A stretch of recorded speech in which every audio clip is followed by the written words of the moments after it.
오늘 이제 불이송 이제 두 번째 장부 운용 무예 불위 계율 소재 이랬습니다. 대장부는 움직이고 씀에 막힘이 없으니, 장부가 움직이고 쓴다, 운용한다, 운용하는 것에 막힘이 없다, 막힘이 없어서 계율에도 제약을 받지 않는다, 계율에 제약을 받지 않는다. 계율을 지키고 범하는 것이 본래 생겨난 바가 없는데 어리석은 사람이 저 계율에 묶이는구나 이랬습니다. 지범, 본자, 무생, 지키고 범하는 것은 본래 생하는 바가 없다. 근데 어리석은 사람이 우인, 피타, 금계, 저 계율에 묶이고 있구나 이렇게 얘기를 했어요. 이 우리가 이제 공부하는 사람들은 이제 계율은 방편이죠, 그죠? 계율이 방편인 이유는, 만약에 계율이 실제라면, 이 불교의 특징은 뭐냐면요, 다른 모든 사상, 철학, 종교, 모든 가르침들은 이거는 안 좋은 거고 이건 좋은 거니까 좋은 걸 해라, 안 좋은 건 하지 마라, 그래야 좋은 곳에 간다, 이렇게 안 좋은 것보다 좋은 것을 가르쳐줘요. 그래서 안 좋은 건 탁탁탁 분별해서 가르쳐주고 좋은 것을 착착착 분별해서 가르쳐줘서 좋은 것은 실천해라, 안 좋은 것은 버려라, 이렇게 이제 잘 분별을 해줘요. 취사간택을 이렇게 대신 해주는 거예요.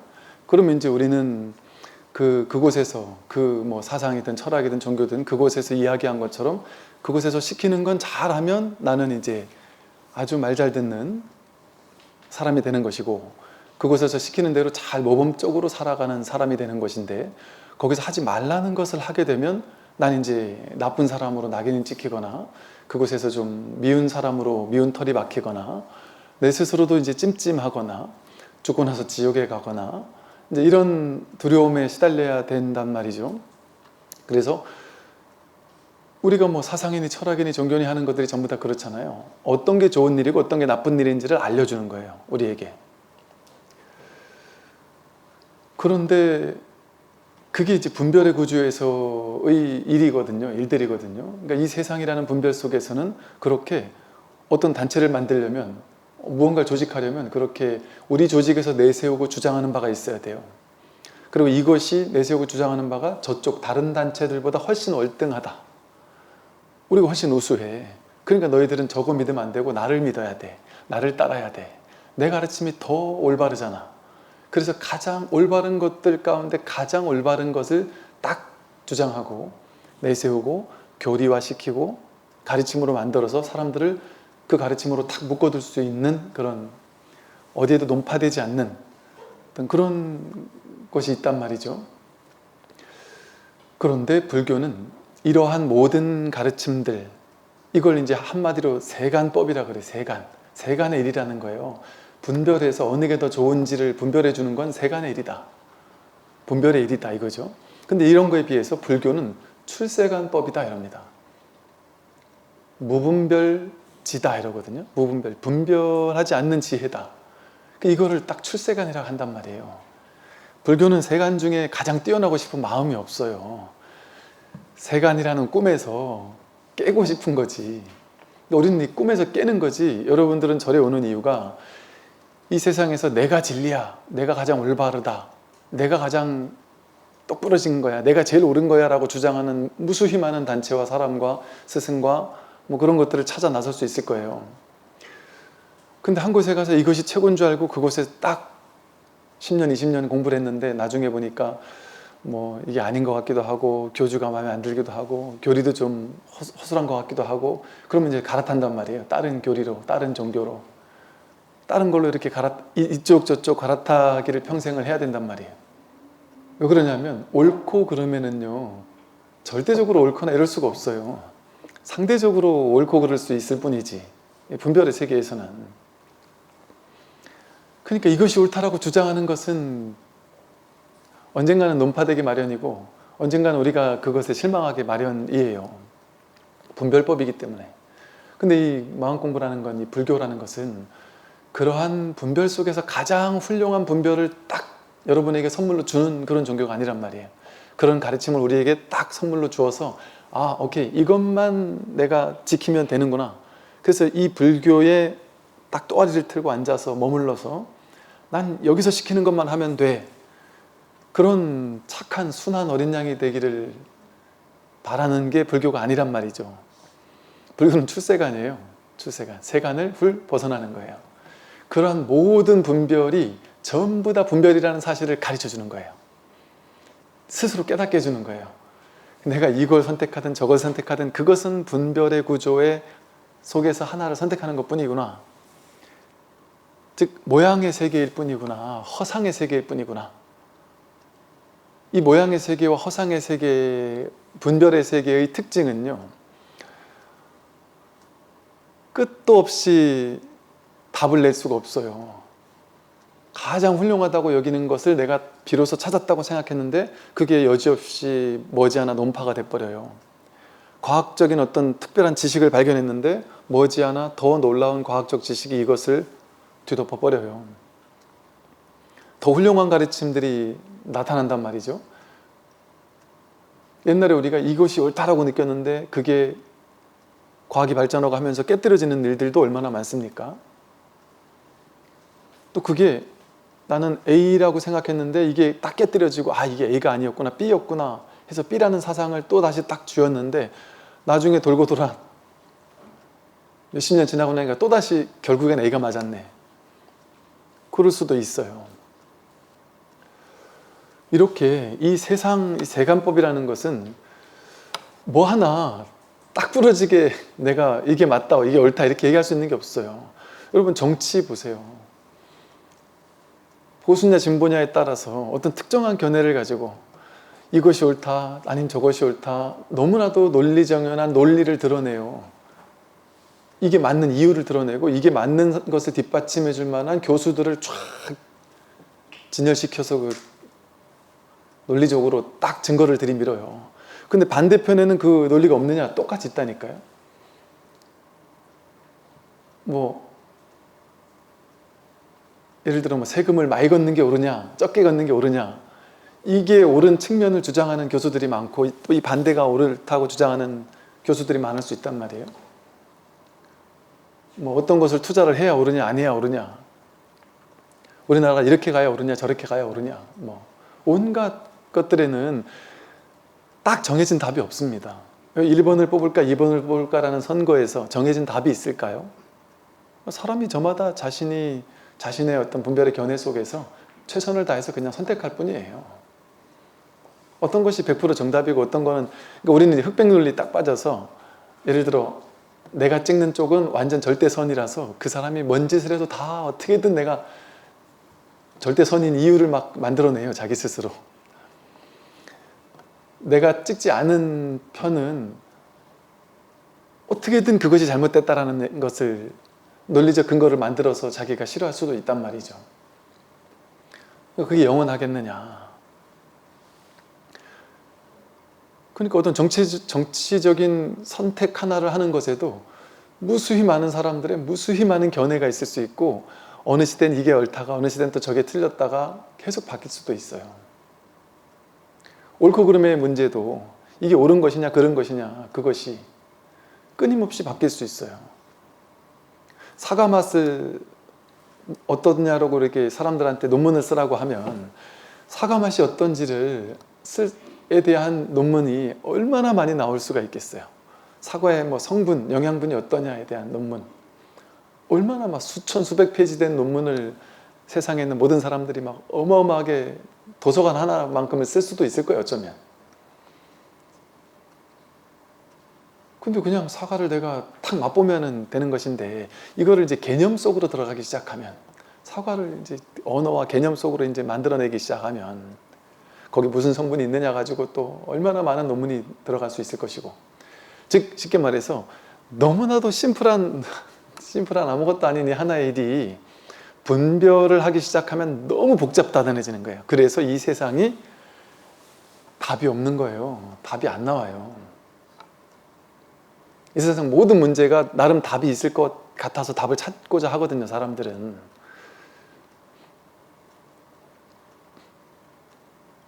뭐 이제 어떤 분들이 이제 뭐 인터뷰를 해달라 했을 때 어떤 분은 예를 들어 뭐 요즘에 뭐 인권 문제, 동서 간의 갈등, 종교 간의 갈등의 문제, 전쟁의 문제, 온갖 뭐 다양한 뭐 부자와 가난한 사람들 간의 갈등 뭐 이런 거 어떻게 하면은 해결할 수 있을까요?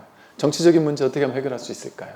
경제적인 문제, 이 모든 문제 하나하나를 어떻게 하면 해결할 수 있을까요? 하고 이제 물어본단 말이에요. 그러면 그 분별의 구조 속에서는, 이 세상 속에서는 그거를 이렇게 해결하면 좋다, 저렇게 해결하면 좋다, 이 방법도 써보자, 저 방법도 써보자, 거기에 대한 이해와 원리와 구조가 어떻게 돼서 난 이걸 이런 관점에서 본다, 저런 관점에서 본다, 얼마나 많은 이론도 있을 수 있고 얼마나 많은 해결책들도 저마다 이야기할 것이고 얼마나 복잡하겠어요. 근데 이제 그런 다양한 세상의 이제 문제들을 이제 어떻게 하면 불교적으로 해법을 구할 수 있을까요? 물어보는데, 저는 이제 그 분별의 구조 속에 들어가서 이 문제는 이게 원인이고 이걸 이렇게 해서 저렇게 해야 된다, 그런 답을 내려주는 게 불교가 아니라고 생각을 해요. 그거는 이제 분별 속으로 들어가서, 그건 이제 세상 사람들이 세상 속에서 해야 될 일이죠. 그거는 이제 분별 가지고 하는 거죠. 그건 그거대로 해야 돼요. 근데 이제 이 마음 공부에서는 그 모든 문제들이 일어난 근본적인 원인이 무엇이냐, 그건 동일하게 어떤 갈등의 문제, 어떤 그 문제도 동일하게 분별의 문제 있거든요. 둘로 나누는 이 분별의 문제, 근원적인 문제는 동일하단 말이죠. 괴로움이 문제가 생겨난. 그래서 이 근원적인 어떤 원인을 깨닫고 그걸 해결하게 하게 됐을 때, 그랬을 때 이 세상의 모든 문제가 해결되는 것이지, 하나하나 문제를 뭐 사회를 바꾸고 제도를 바꾸고 조직을 그게 의미가 없다는 게 아니라, 그건 그거대로 해야 되지만, 그거는 사법계, 현재라는 이 현실 세계, 꿈의 세계 속에서는 꿈속에서 열심히 꿈을 살아야 돼요. 그 현실에서는 그런 걸 해야 되지만, 근본에서는 출세간의 어떤 지혜에서는 다르단 말이죠. 다시 돌아가서요.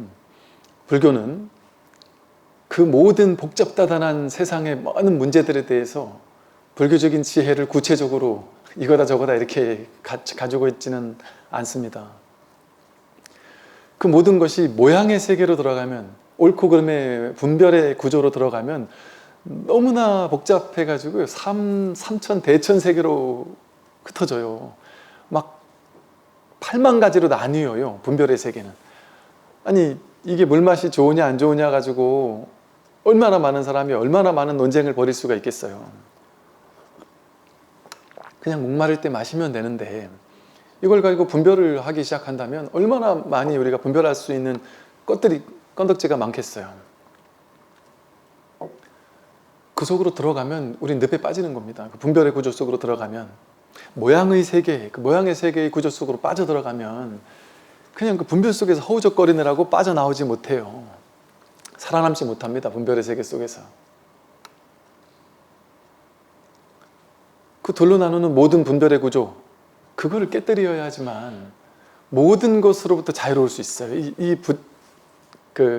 이 세상은 너무 복잡한 세상이잖아요. 여러분, 환경 문제, 뭐 사람 인권 문제, 뭐 경제 문제, 뭐 어떻게 풀 거예요? 전쟁 문제, 이런 인간의 근원적인 탐진치 삼독에서 오는 이런 문제들, 국가 간의 이기적인 마음들 어떻게 풀 겁니까? 인류 역사가 오래 이어왔지만 그거 다 풀었습니까? 풀 수 있을까요? 분별을 가지고. 그러나 그 분별을 가지고 푸는 노력을 하지 말란 얘기는 아니죠. 그건 그거대로 하되, 우리 이 지혜를 공부하는 입장에서는 그 분별의 구조 속으로 빨려 들어가 가지고 그 문제 해결 안 된다, 이 사실을 자각해야 돼요. 그래서 어떻게 하면 되느냐, 이 문제 해결하고 저 문제 해결하고 각각의 문제를 하나하나 다 해결하려고 하면 우리는 그 문제 해결하다가 우리만 죽는 게 아니라 인류 역사가 그렇게 하다가 살다가 죽었잖아요. 사람들이 이상적인 세상을 만들려고, 이 사바세계를 극락세계로 만들려고, 국가 정책을 바꿔가지고 정말 아름다운 세상을 바꿔보려고 사람들이 그렇게 노력을 했잖아요. 역사 속에서 무수히 많은 사람들이. 그 완전한 극락이 왔나, 눈앞으로 왔나요? 안 왔어요. 왜? 그것은 분별의 구조 속에서의 허망한 꿈 속에서 꿈의 내용을 바꾸고 싶은 거예요. 꿈속에서 꿈의 내용을 바꾸려면 정말 할 일이 너무 많아요. 꿈속에서 정치, 경제, 사상, 철학만 모든 걸 다 손대야 돼요. 제도를 다 바꿔야 돼요.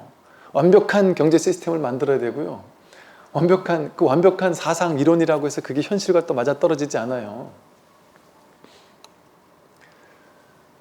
그런데 그렇게 해서 그 문제 해결하는 게 아니에요. 이 마음 공부는. 그 모든 분별의 구조 전체가 하나의 꿈이구나라는 사실을 깨달아서 꿈에서 깨고 난 사람이 꿈속에서 정치가 어떻고 경제가 어떻고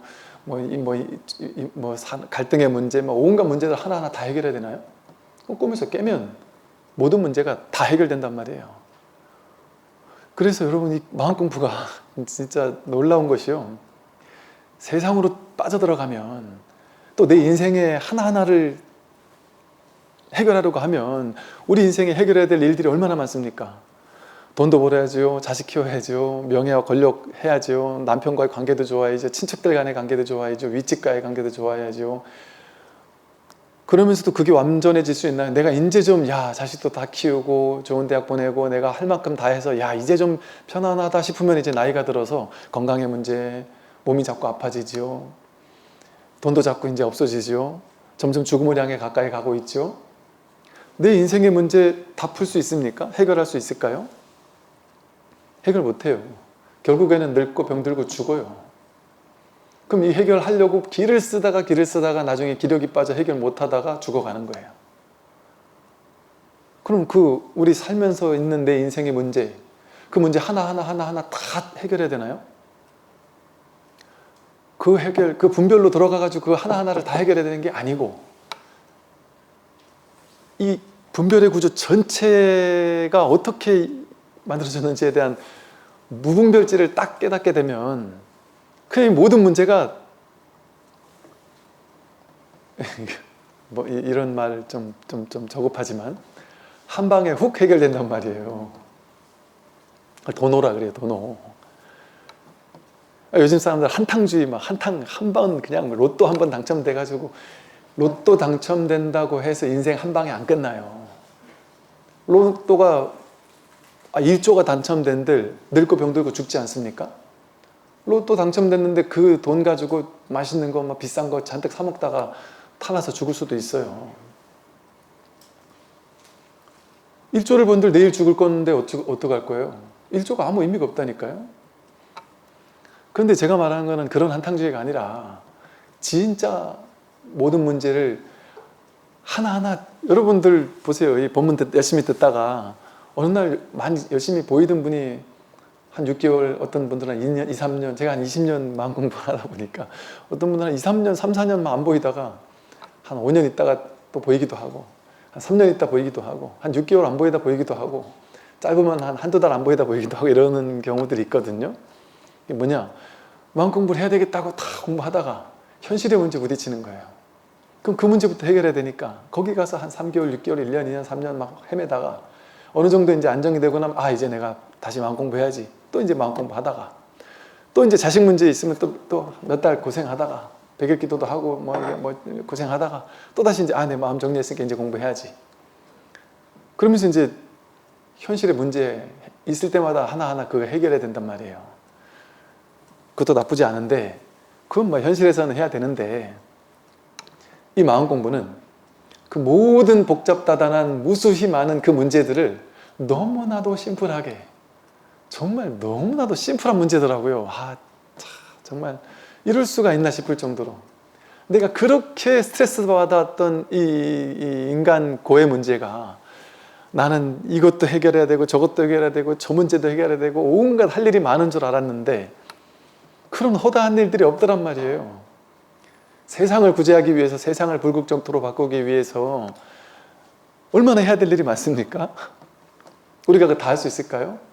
하나도 제대로 못해요. 내가 경제학자가 돼서 경제를 바꾸고, 정치인이 돼서 정치를 바꾸고, 하나하나 다 할 수 있을까요? 못해요.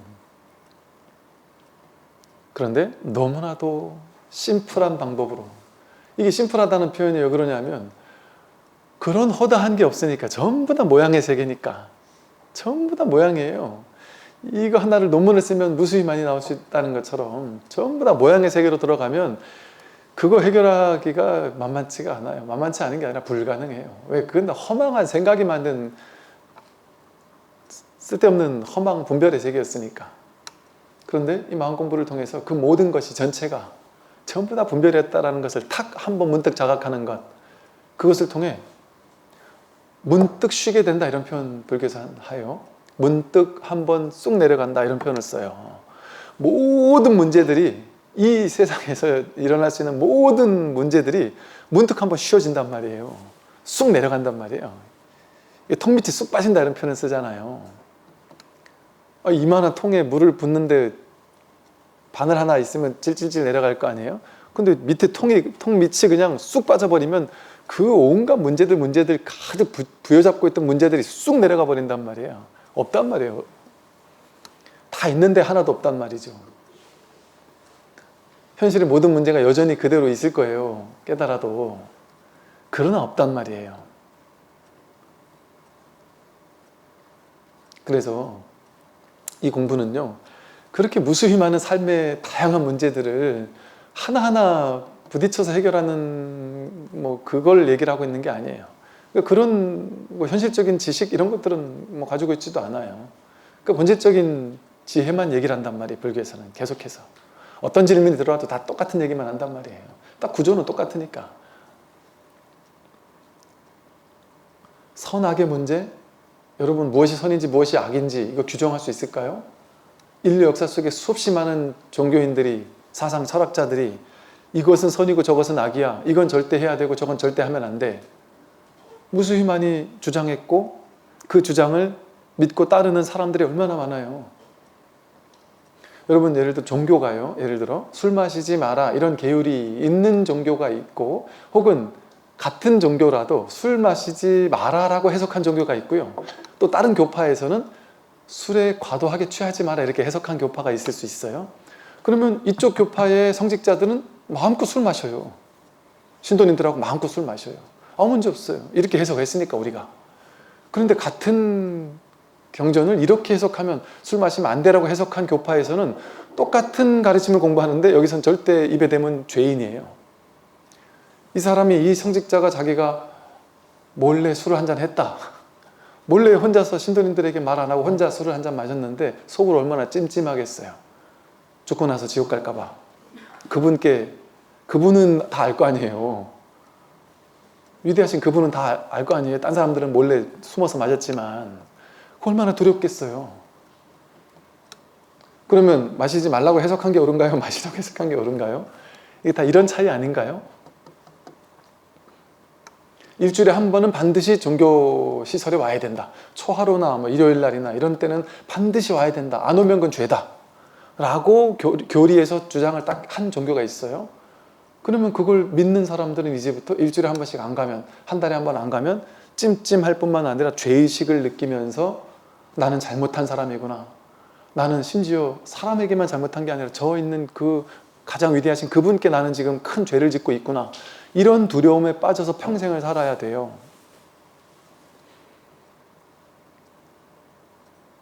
그 일주일에 한 번이나 한 달에 한 번이나 가야 된다는 거 누가 정했을까요? 저기 하나님이든 부처님이든 그분들께서 그런 걸 정해놨을까요? 그런 모양의 세계를 이렇게 살아라 저렇게 살아라 규정과 방침을 만들어 놨을까요?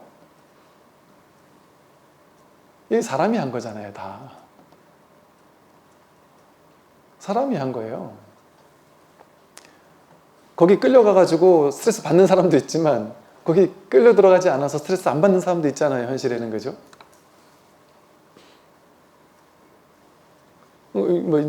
아까 이제 술 얘기를 했으니까 예를 들어 불교는 어떤가요? 불교는 술 먹으면 안 되나요? 먹어도 되나요?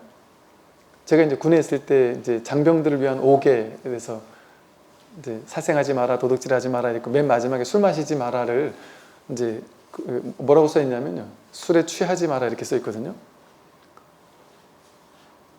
어느 불교 성전에는 술 마시지 마라라고 써 있을 수도 있어요. 근데 이렇게 군 장병들 법요집에는 술에 취하지 마라라고 써놨어요. 이것부터가 이게 말이 됩니까? 만약에 종교가 딱 정해진 세팅, 그분께서 절대자가 세팅한 정해진 대로 가야 되는 게 진리일 거 아니겠어요? 보통 우리 문자주의 이런 걸 따진다면, 문자 그대로 진리라면 근데 불교에서 왜 이렇게 지멋대로 융통성 있게 해석할까요?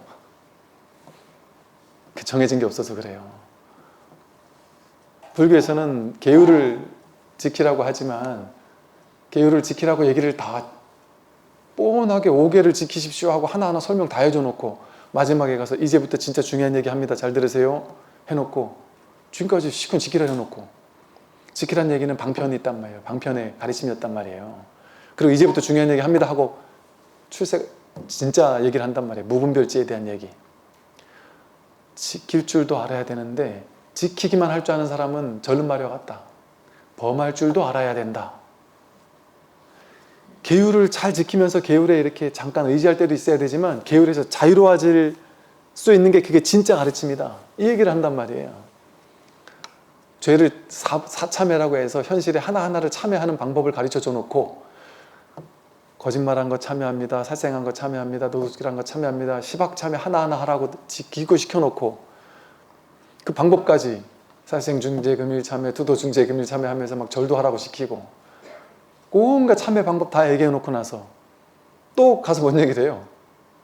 근데 진짜 참회는 따로 있다. 그건 사참회, 현실적인 참회고 진짜 참회는 이 참회에 있다. 이렇게 얘기해요. 진짜 참회는 뭐가 이 참회냐? 참회할 게 본래 없다라는 사실을 깨닫는 거. 본래 죄가 없다라는 사실을 깨닫는 거. 그게 진짜 참회다. 선악이라는 그 틀에서 완전 노연하는 것. 그게 진짜 참회다. 그게 걸림없는 사람 아닙니까? 여기 누가 몰래 알코올을 한 방울 탔어요. 이걸 먹으면 죄가 되고 안 먹으면 죄가 안 된다? 부처님 당시에도 그런 일이 있었거든요. 오후 불식하니까 오후에는 안 먹잖아요. 근데 그게 우리나라도 오후 불식 이렇게 할 필요가 없어요. 그 당시 인도는 너무 더운 나라잖아요. 막 크게 활동이 별로 없는 거예요. 특히나 수행자들은 더욱더. 그럼 먹고 앉아서 자산하고 하니까 너무 더운 나라니까 운동도 많이 하지 않으니까 크게 소화가 안 되니까 마시는 것만으로도 충분히 배가 유지가 된단 말이에요. 근데 이제 제가 인도에 있는 스님하고 같이 며칠을 다니면서 보니까 그 스님이 오후 불식한다고 해서 처음엔 되게 존경스럽게 봤는데 저는 오후에 밥을 먹는데 그 스님은 안 먹겠다 그래서 야 우리 둘이니까 괜찮아 먹으라고 그랬는데도 아니라고 안 먹는다는 거예요. 근데 보니까 내가 뭐 그래도 뭐 드시고 싶은 거 드시라 그랬더니 저는 이게 마실 거만 먹겠다는, 마실 거는 허용된다고. 차라리 밥을 먹는 게 낫겠다 싶을 정도로 마실 걸 얼마나 많이 드시는지. 그 마실 게 이제 그 저거죠. 인도에 가면은 곳곳에 이제 뭐 바나나니 무슨 과일들, 오렌지니 이런 것들 막 통으로 갈아줘요. 통으로 간 과일을 얼마나 많이 드시는지. 더울 때 너무 오래 걸어 다니면 먹어야 되죠. 이렇게 이제 시대에 따라서 이게 달라지겠죠. 이제 계율도. 옛날 큰 스님들은 시장통에 다니면서 시장에서 시장 계시는 분들, 막걸리 드시는 분들하고 같이 앉아서 막걸리 먹고 같이 춤을 추고 노래를 부르고 그랬다 그래요. 그러면서 그들을 구제했다 그래요. 동사섭. 좋게 말하면 동사섭이란 말이에요. 동사섭. 그 일을 하는 사람과 같은 일을 하면서 같은 걸 먹으면서 같은 행위를 하면서 같은 동사, 같은 일을 하면서 그들을 섭수해서 구제한다 하는 거거든요. 유마경에는 더 충격적인 얘기들이 나와요. 창녀를 구제하기 위해서는 창녀 집에도 들어갔다 나온다. 그러지 않으면 이건 깨달음이 아니다. 이런 식의 얘기가 나와요. 그게 말 그대로 진실을 얘기를 하는, 말 그대로 그렇게 하라는 얘기가 아니에요. 진리가 그렇게 따로 둘로 나뉘어져 있을 수가 없다는 얘기예요. 여러분들이 나는 제가자니까 거룩하지 못한데 저 산속에서 풀만 드시면서 동산일 하시고 참선만 하고 그냥 몸에 좋은 건강하고 깔끔한 음식만 드시면서 술, 담배 입에 안 대면서 그렇게 사시는 분은 거룩하실 거라는 이제 이미지, 삶 이걸 가지고 있잖아요. 근데 나는 세간에서 먹을 거 다 먹고 이래 사니까 나는 거룩하지 않아 라는 상을 가지고 있잖아요. 그게 현상세계에서는 맞아요. 현상세계에서는. 현실의 법계에서는 맞아요. 그러니까 우리는 존경하는 거예요. 그런데 그게 이 진실의 입장에서도 그렇게 둘로 차별되느냐? 그 거룩함이 그런 데서 나오느냐? 전혀 그렇지 않습니다. 거룩함은 본연청정이라는 말 들어보셨나 모르겠어요. 뭘 먹고 안 먹고에 따라, 술을 마시고 안 마시고에 따라 청정하냐 청정하지 않느냐가 나뉘어지는 게 아니고, 계율을 지키냐 지키지 않느냐에 따라서 청정함이 나뉘어지는 게 아니라, 진짜 청정함은 본연 청정이에요. 한 번도 청정함에서 오염된 적이 없습니다. 그게 진짜 청정이에요. 그것을 깨닫는 게 진짜 청정이에요. 그러니까 내가 이 불교에서 출가 정신 이런 표현 쓰잖아요. 출가는 형식적인 겉모습의 출가는 사회적 제도적 출가인데, 진짜 출가는 뭐냐면 심출가인 거예요. 출가 정신이 진짜 출가인 거예요. 어떤 게 출가 정신일까요? 청정한 것을 청정승이라 부르잖아요. 청정한 걸 스님이라고 부르잖아요. 왜 그러겠어요? 아, 본래 청정하구나라는 사실을 깨달은 분을 스님이라고 부른단 말이에요. 혹은 본래 청정이라는 이 자리를 깨닫기 위해서 공부하는 분들을 수행자, 승려라고 부르는 거예요. 우리 모두가 수행자인 거예요. 지금은 정말이지, 현상세계로 봤을 때는 이것을 입었느냐 헤어스타일을 바꿨느냐에 따라서 스님이냐 속이냐가 겉으로 봤을 땐 주어지는 것 같지만, 제가 보는 또 다른 눈, 부처님 요 위에 이게 또 다른 눈이 있잖아요. 그죠? 부처님의 지혜의 해안이나 법안이나 불안으로 본다면, 절집안에도 속인들이 있겠죠? 머리 깎은 속인들이 있을 수 있을 거예요, 아마. 많지는 않겠지만 있을 거예요, 아마. 그런데 이 제가자분들 사이에서도, 이 세상 속에서도 머리 기르고 할 거 다 하지만 청정한 스님들이 있단 말이에요. 청정한 출가 정신을 잊고 사는 분들이 당연히 계신단 말이에요. 그거는 술을 먹냐 안 먹냐에 좌우되는 게 아니에요. 그런 계율 하나하나의 조목 하나하나를 지켰냐 어겼냐 거기에 따라 좌우되는 게 아닙니다. 지범불이에요. 여기서 말하듯이 지키고 범하는 게 둘이 아니에요. 결국에는 이것을 깨닫는 게 마음공부예요. 그러나 방편으로서 현실에서는 처음에는 내가 공부를 하니까, 공부하는 입장에서는 내 스스로 중생이다 보니까 선하게 내 스스로 끌려다니잖아요. 내 스스로 죄를 짓고 나면 찜찜하잖아요. 양심에 어긋나 가책을 느끼잖아요. 내 스스로 청정하지 못하다고 느껴지면 공부 못해요. 그러니까 처음에는 철저하게 계율을 지켜야 된단 말이에요. 특히나 한동안 공부하는 사람들은 될 수 있으면 나쁜 짓 하지 않고, 말, 생각, 행동으로, 신구의 삼업으로 가능하면 삿되고 나쁜 일을 하지 않고, 살생, 도둑질, 사음 이런 거 될 수 있으면 하지 않고, 불망어, 망어, 악구, 양설, 기여 같은 그 삿된 말은 될 수 있으면 하지 않고, 부드럽고 따뜻한 애여 이런 말을 좀 하고, 탐진치 삼독에 찌든 그런 마음은 좀 내지 않고, 그 청정한 마음을 내고 살아야 된단 말이에요. 그래야 내가 왠지 모르게 떳떳하고 뿌듯한 것 같은 이런 느낌, 그런 게 있을 때 사람들은 양심에 거리낌이 없으니까 공부하면서도 떳떳해요. 내 스스로 떳떳하는 마음이 들 때 공부를 더 열심히 하게 된단 말이죠.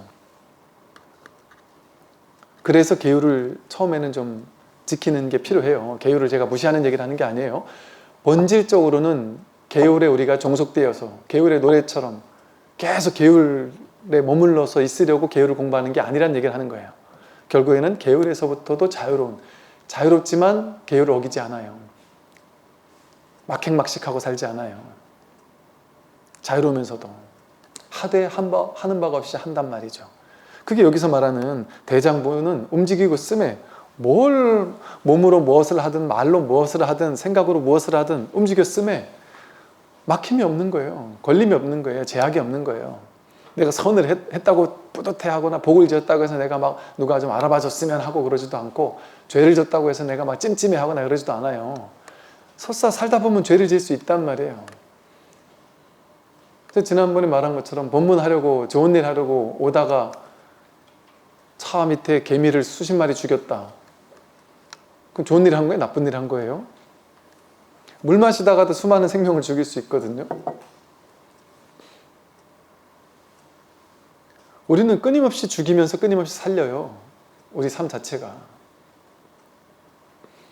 말이라는 것이, 똑같은 말이 이 사람에게는 나는 의도하지 않았어도, 와 요즘 보기 좋다, 와 얼굴이 아주 보기 좋다, 단지 이 말을 했을 뿐인데, 어떤 사람은 너무 행복하게 받아들인가 하면 어떤 사람은 뭐지?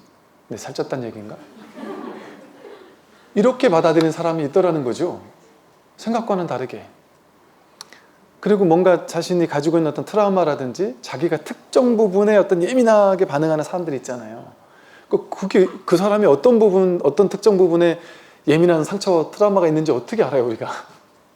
근데 얘기하다 보면 남들은 이 얘기했을 때 듣기 좋아할 건데 저 사람은 그 얘기하면 너무 큰 어떤 수치심을 느끼고 이럴 수도 있어요. 그러면 본의 아니게 우리는 죄를 진 거거든요, 그 사람에게는. 다른 사람에게는 복을 지음과 동시에. 제가 똑같은 설법을 하잖아요. 어떤 사람은 너무 좋아한다는 얘기를 하는데 어떤 사람은 그 부분에서 다른 사람이 통쾌해하는 부분을 어떤 사람은 너무 충격을 받으면서 너무 괴로워하기도 해요. 그러면서 막 발끈하면서 난리를 치는 분도 계셔요. 예를 들면 뭐 수행할 필요 없다, 예를 들어 이런 말 있잖아요. 이때 위험한 말이잖아요. 어떤 사람에게는 자유를 가져다 주는데 어떤 사람에게는 아주 위험한 말처럼 들릴 수가 있어요. 제가 아까 한 말도 똑같아요. 일주일에 한 번씩이나 한 달에 한 번이나 반드시 종교단체에 가야만 된다. 그걸 곧이곧대로 진리라고 믿느냐라고 이런 식의 얘기를 했을 때 우리들은 좀 자유로워지겠죠? 예를 들면 아, 그렇지. 내 마음이 중요한 거지. 내가 내 일 때문에, 내 현실 때문에 너무 힘들어서 어쩔 수 없이 못 가는데 내가 맨날 이렇게 죄의식을 느끼고 살아야 되나?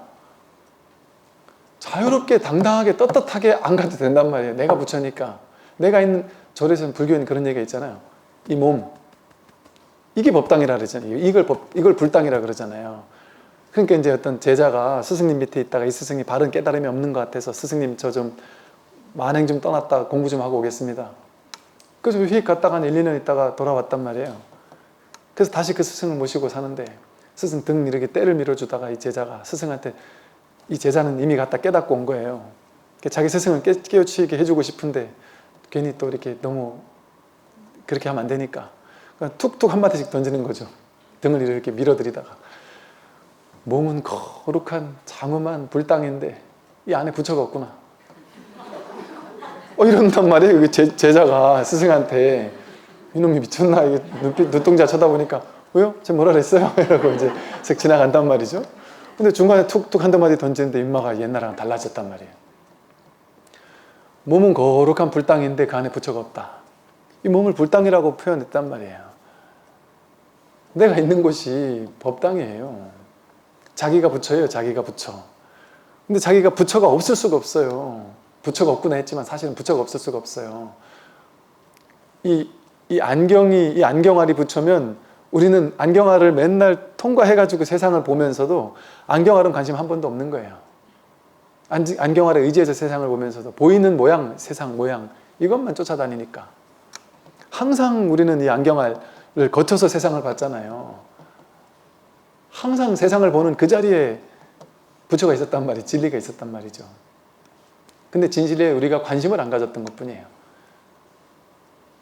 진리가 없었던 게 아니고 너무나 다행스러운 일이에요. 완전한 부처라는 거예요. 스님, 부처님은 스님처럼 얘기하지 않았는데요? 스님은 왜 삶은 완전하다랍니까?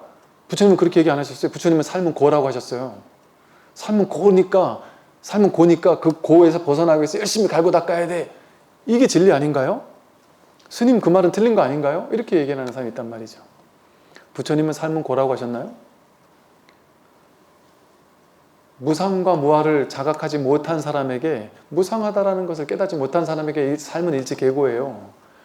그런데 무상과 무아의 진리를 깨달은 사람에게 삶은 일치계고가 아니라 열반적정이에요. 깨닫지 못한 자에게는 일치계고예요. 깨달은 자에게는 열반적정이 드러난단 말이에요. 본래 있던 열반적정이.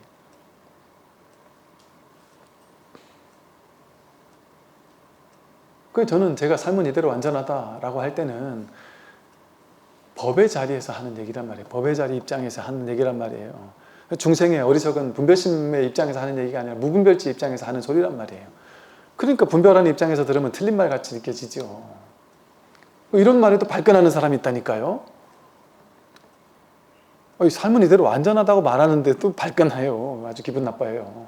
삶은 고라고 하면서 열심히 갈고 닦아야 한다는 말을 더 좋아 할 수는 있는데 그럼 저 양반은 도대체 왜 저런 말을 할까? 거기에 대해서 궁금해야 된단 말이에요. 공부하는 사람 입장에서라면. 내가 공부하던 입장과 전혀 다른 얘기를 하는 스님이 나타났어요. 그러면 막 발끈하는 업이 아직 있다면 어쩔 수 없는데, 이제 내가 정말 한번 공부해 보겠다는 입장에서라면 뭘까 도대체? 저 사람은 왜 내가 지금까지 공부하던 불교와 전혀 다른 불교를 저렇게 얘기를 할까? 한두 번도 아니고 매주 나와가지고 유튜브 틀면 맨날 나오는데 짜증나 죽겠는데 맨날 똑같은 얘기를 왜 맨날 저렇게 하는 걸까? 내가 뭔가 잘못 알고 있는 게 아닌가 하고 돌이킬 줄 알아야 된단 말이에요. 이거 못하면 안 된단 말이에요. 스님분들 중에도 그런 분들 많이 계세요.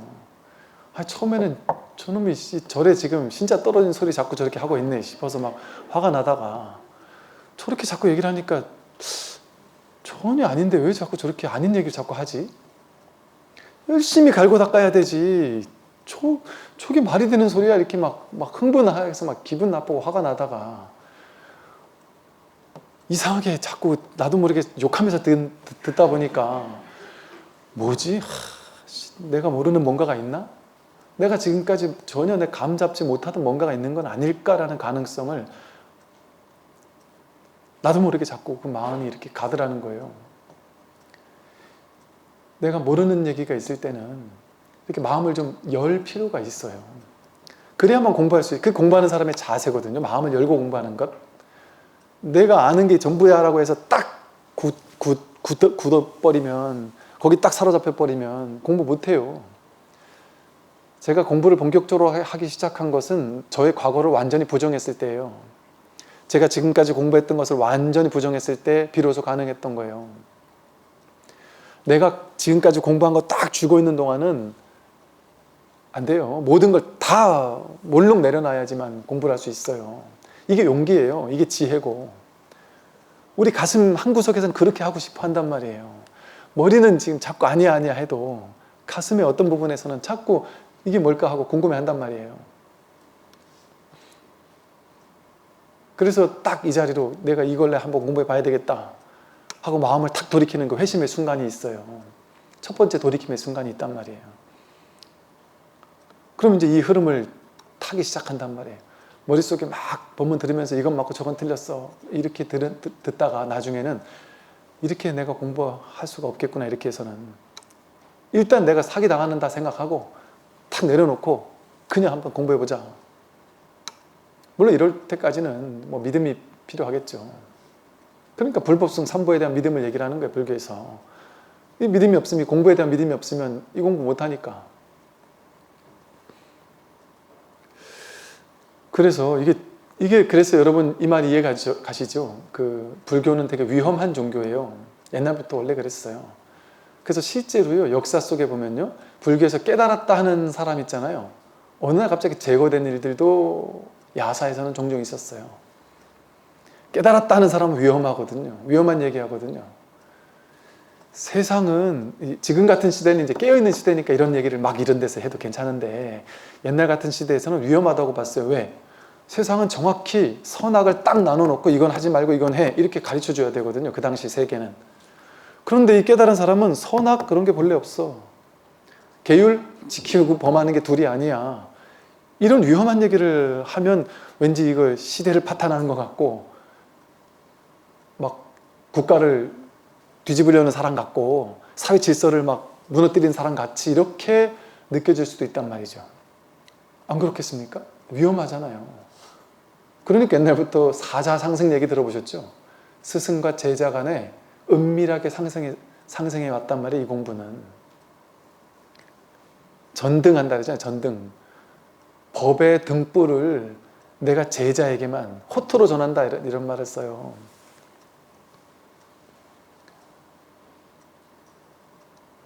호토로 전한다. 단전 이러죠. 무슨 단전이더라? 호토로 전한다. 오로지 이 법 하나만 전한다 이런 말이기도 하고 또 다르게 보면 딱 한 사람 제자 1조가 2조에게 3조에게 4조에게 믿을 만한 제자, 이 사람이 내가 믿을 만한가 일단 먼저 본단 말이에요. 근기를 본단 말이에요. 내가 하는 이 말을 전혀 세상과 다른 얘기를 할 건데 얘가 그걸 알아들을 만한 근기가 되는가? 내가 정말 이런 얘기를 하더라도 이 사람이 나를 정말 믿고 내가 하는 말을 공부할 만한 근기가 됐나, 준비가 되었나를 오랫동안 지켜본단 말이에요. 그게 행자 기간이에요. 오래오래 지켜보는 거예요. 그래서 야, 이 사람에게는 내가 알려줘도 되겠구나 할 때 그때 전한단 말이에요. 그러니까 그 야사가 예를 들어 달마가 양무지에게 설해도 전혀 이해를 못한단 말이에요. 어떤 사람에게 설해도 이해를 못한단 말이에요. 그러니까 휙 잠적해버렸어요. 이제 강 넘어가가지고 야, 이것을 누구에게 설할 수가 없구나, 이걸 받아들일 수 있는 사람이 없구나 좌절했단 말이에요. 그 해가가 찾아왔는데 알려주십시오 알려주십시오 해도 달마는 벽만 쳐다보고 있었단 말이에요. 눈이 내리는 어느 날 해가가 자기 팔을 잘라가면서 자신의 정말 이 공부하고자 하는 마음을 보여줬을 때 그때 내가 너에게 전하겠다 하고 법을 전했단 말이에요. 뭐 진짜인지 모르겠지만 우리가 이렇게 펴서 쓰듯이 살짝 힘이 났는지 어떤지 모르겠지만 부처님도 그러셨잖아요. 처음 깨닫고 나서 와, 이거를 내가 사람들한테 전한다? 전할 수 있을까? 전하는 게 가능할까? 이걸 이해하는 사람이 있을까? 이걸 말로 이 무분별지를 분별의 도구인 언어를 가지고 전한다? 이게 가능할까? 이걸 내 말을 알아듣는 게 아니라 내가 말하고자 하는 그 낙처, 이 마음을 알아듣는 사람이 있을 수 있을까? 부처님도 고민했단 말이에요. 이게 부처님과 비교해 죄송하지만 제가 유튜브 한 7, 8년 전에 유튜브 채널을 만들어 놓고 조금 이렇게 올리다가 안 올렸어요. 그러다 최근에 본격적으로 올린 게 한 3년 전부터 올렸거든요. 올려서는 안 되겠다 이런 생각이 더 크게 들었었어요. 그래서 어느 순간 부딪혀보자, 시험해보자, 되나 안 되나 한번 시험해보자. 내가 지금 봤을 때는 시대가 바뀐 것 같다.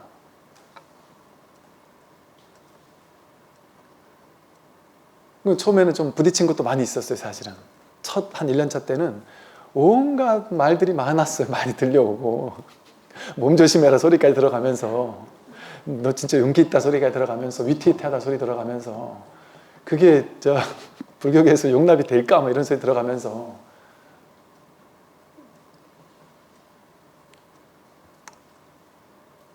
이게 이 법이 이런 거예요. 이 불이송 보세요. 이게 되게 위험한 말이잖아요. 딱 봐도 위험한 말이에요. 어찌 보면 우리는 그냥 원래 불교가 이런 거지 하고 별 생각 없이 들으니까 그냥 그런가 보다 듣는데, 많이 들어본 거니까 우리 익숙하니까 그냥 듣는데 언뜻 보기에는 이게 위험한 얘기 아니겠어요? 그럼 이거 잘못 들으면 어떻겠어요? 막행망식하면서 사는 사람도 생기지 않겠어요? 야, 계율을 지키고 어기는 게 별 둘이 아니라더라. 막행막식하는 사람들이 생길 수 있어요. 자기가 그런 안목이 되지도 못하면서 그렇게 사는 사람이 나타날 수도 있단 말이죠. 그래서 바른 안목을 갖추고 나야 사실 이게 이해가 되는, 이렇게 말할 수 있는 입장이 있어요. 그래서 여러분, 그러니까 이 불이법은 좀 감안해서 들으셔야 되고, 내가 분별심 입장에서 이해 안 되는 게 많을 수 있어요. 또 분별심 입장에서 심지어는 막 대들고 따지고 싶은, 화가 나는 이런 얘기도 있을 수 있어요. 그러니까 인욕바람이라 하면서 참으면서 뭐 그런다고 저한테 뭐 대들 거예요. 어떻게 하실 수, 뭐 싸우자 할 수도 없잖아요. 그냥 한번 듣게 되면 들어보시는 거예요. 그냥 듣다 보면 이게 그냥 너무나도 자연스럽게 소화가 돼요. 하나하나 물어볼 필요가 없어요. 여러분 처음에 한 몇 개월 듣다 보면 질문이 너무 많을 거예요. 그것도 화나는 질문들이 많을 거예요. 싸우자고 와가지고 막 질문하는 사람들이 있다니까요. 그냥 딱 입 닫고 한 6개월만 듣고 나면 거의 질문하러 안 올 거예요. 아마 당연히 안 올 거예요. 대부분 스스로 해결 다 되니까. 너무 그것도 억지로 머리로 해석한 게 아니라 그냥 저절로 자연스럽게 당연한 얘기를 그렇게 하고 있네. 맨날 뭐 당연한 얘기, 뻔한 얘기만 하고 있네. 뭐 저렇게도 얘기할 수 있겠네, 저렇게도 얘기할 수 있겠네. 오늘은 좀 방편을 좀 세게 쓰네. 그 훤히 이래 보인단 말이에요. 그래서 대장부는 움직이고 씀에 막힘이 없으니 계율에 제약받지 않아요. 계율이 제약받지 않아요. 계율을 지키고 범하는 것이 본래 생겨난 바가 없는데 어리석은 사람이 저 계율에 묶이는구나. 계율을 지키고 범하는 것, 이게 본래 없어요. 본래 생겨난 바가 없어요. 계율을 지키고 범하는 것이 본래 생겨난 바가 없다. 길가에 사과가 떨어져 있었어요. 나는 배고파 죽겠어요. 근데 아무도 없는 한적한 곳에 사과가 떨어져 있어요. 그냥 내가 먹었어요. 근데 나중에 보니까 나중에 다 먹고 나서 마지막 한 입 씹고 있는데 와서 누가 자기 거라고 도둑놈이라고 얘기를 해요. 나는 도둑놈인가요? 아닌가요? 내가 이렇게 길이 있어서 길을 걸어가고 있는데 어떤 사람이 창문을 열고 막 욕을 한단 말이에요. 이거 내 땅이, 내 개인 땅이야 하면서 지나가지 말라고. 그런 사람이 있대요. 내 창문 열면서 지나가는 사람마다 욕을 하는 사람이 있대요. 그 사람 얼마나 안쓰러워요. 얼마나 불쌍해요. 그 자기 땅이겠죠 아마 그렇게 얘기한 거 보니까. 그럼 그거를 사람들 못 지나게 하려고 사람들 지나갈 때만 얼마나 화가 나겠어요.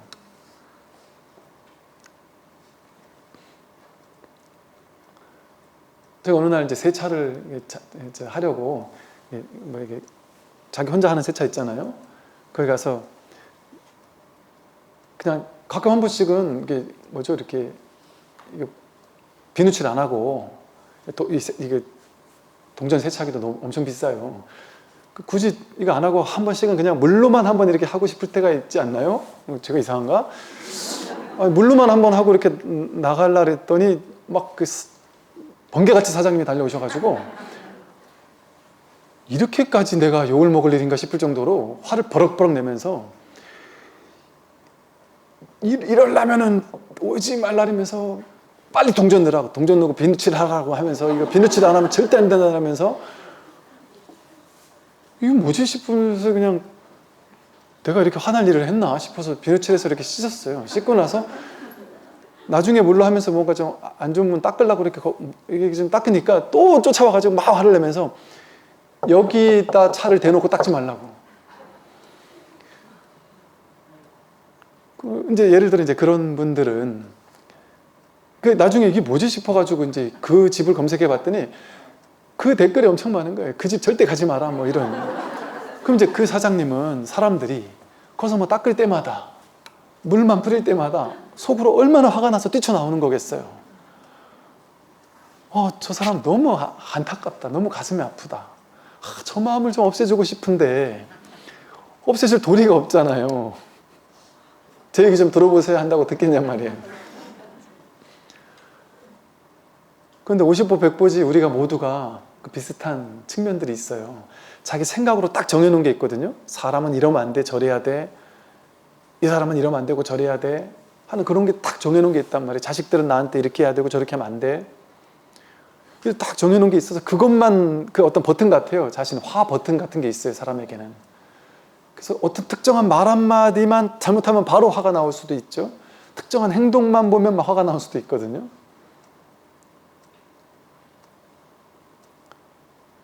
그게 자신이 허망하게 무승자박으로 누구도 묶은 사람이 없는데 자신이 자기를 묶고 있는 거예요. 이건 옳다 저건 그르다. 이건 절대 하면 안 된다. 이건 절대 지켜야 된다. 저건 절대 범해서는 안 된다. 뭐 이런 자기식의 자기가 만들어 놓은 자기 계율인 거예요. 옳고 그른 딱 틀. 그게 너무나도 강력해서 그거에 누가 어긋나 버리면 막 화가 난다든지 막 분노한다든지 이럴 수가 있거든요. 그런데 지키고 범하는 게 본래 생겨난 바가 없어요. 왜? 선악이 본래 없기 때문에. 선악이 본래 없기 때문에. 도대체 어디까지가 거짓말이고 어디까지가 거짓말이 아닌지, 어디까지가 생명을 죽인 거고 어디까지가 생명을 죽이지 않은 것인지. 숨 쉬는 것도 이미 생명을 죽이는 걸 수도 있거든요. 길을 걷는 것도 생명을 죽이는 걸 수도 있고. 그러면 진짜로 옛날 사람들처럼 길을 걸을 때마다 지팡이를 툭툭툭툭 치면서 걸어가야 되는 건지, 요즘에는 다 아스팔트라 칠 도도 없는데 이 친다고 해서 개미를 안 밟아 죽일 수 있냔 말이죠. 우리가 음식 하나 먹는다? 음식 하나 먹을 때는 그 이면에서는 무수히 많은 존재들이 죽어갈 수밖에 없어요. 지금의 이런 뭐 대량 생산? 뭐 이런 어떤 구조 속에서는. 식당 가서 밥을 하나 사 먹어도 그 속에 담긴 엄청난 그 밥과 반찬들이 전 세계 곳곳에서 수십 수백 개의 나라에서 다양한 것들이 막 가공되고 무수히 많은 사람들을 거쳐서 이 자리에 왔거든요. 그 속에서 얼마나 많은 환경이 오염됐을 것이고 얼마나 많은 농약들이 쳐졌을 것이고 그 속에 생명들이 죽어갔을 것이고 그랬을 거예요. 우리는 죽이면 안 된다라는 것이 절대적인 진리가 돼서는 안 돼요. 그럴 수가 없어요. 그럼 우린 다 살인자예요. 공생이라는 말 있잖아요.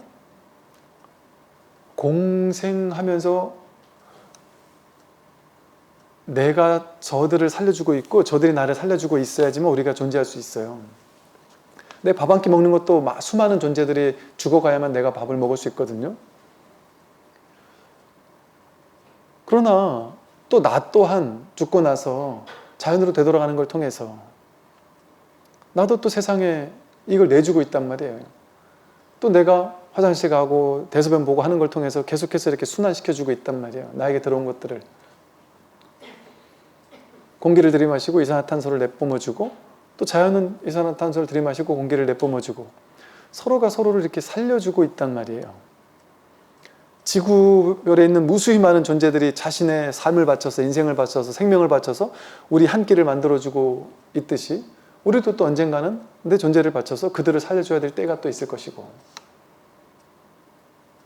그거는 죽었다고 해서 처절하고 괴로운 상황이고 살렸다고 해서 아주 행복한 사랑이거나 태어나는 일은 즐거운 일이고 죽어가는 일은 괴로움이거나 이런 일이 아니에요. 그냥 인연생 인연멸 아무 뜻이 없어요.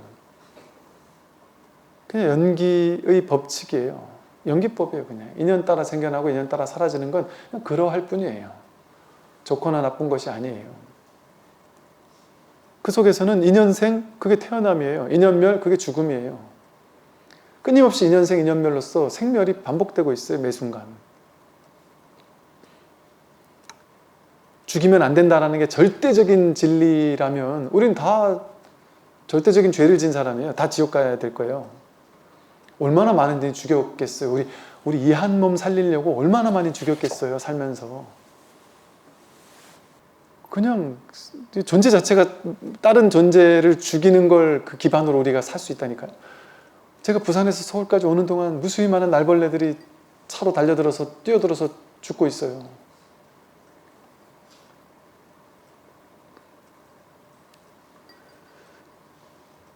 이렇게 범한다, 계율을 지킨다 이게 있으려면 선악이라는 반드시 지켜야 되거나 반드시 범해야 되는 안 되는 그런 어떤 절대적인 선악이나 계율이라는 게 정해져 있어야 되는데 불교는 그렇게 보지 않는다.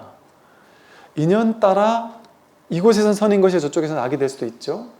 많죠. 그런 일들은 다 그런 거예요. 인연 따라 상황 따라 조건 따라 선이거나 조건 따라 악이 돼요. 선악이라는 게 정해져 있는 게 아니라. 그러니 누군가에겐 선인데 누군가에겐 똑같은 행위가 악이 될 수도 있고요. 여긴 선인인데 저기선 악이 될 수 있고 여기선 이 사람을 살리는 일인데 반대로 저 사람을 죽이는 일이 될 수도 있어요. 그게 그렇게 서로 상호 연결되어 있어요. 그렇게 온 우주 전체가 나를 살리고 있어요. 지금 공생. 우주법계 전체가 연기적으로 연결되어서 나를 살리고 있어요. 여러분들이 태어나서 지금까지 살아오면서 아까 제가 밥 한 공기 속에 그 안에 들어가 있는 음식 하나에 그 안에 조미료 같은 것들이 얼마나 많이 담겨 있고 그 조미료를 만들기 위해서 얼마나 많은 공정과 그 속에 담겨 있는 얼마나 많은 것들이 있겠어요? 조미료 같은 거 보면은 하나하나가 막 유럽에서 온 거, 뭐 아프리카에서 온 거, 뭐 남미에서 온 거, 별의별 나라에서 온 온갖 조미료들이 다 들어가 있는 음식들이 여기에 있는데 그걸 따져보면 나라로 따지면 아마 수백 나라 이상이 그 안에 담겨 있을 거예요. 무수히 많은 사람들의 노고가 이 안에 담겨 있을 거예요. 그런데 그 어마어마한 어쩌면 우주 전체가 여기 연결되어 있을 거예요. 밥 한 공기 속에 7,000원짜리 백반 하나 속에. 그런데 그러한 밥을 우리는 평생토록 내 나이만큼 하루 3끼씩이나 먹으며 살았단 말이에요.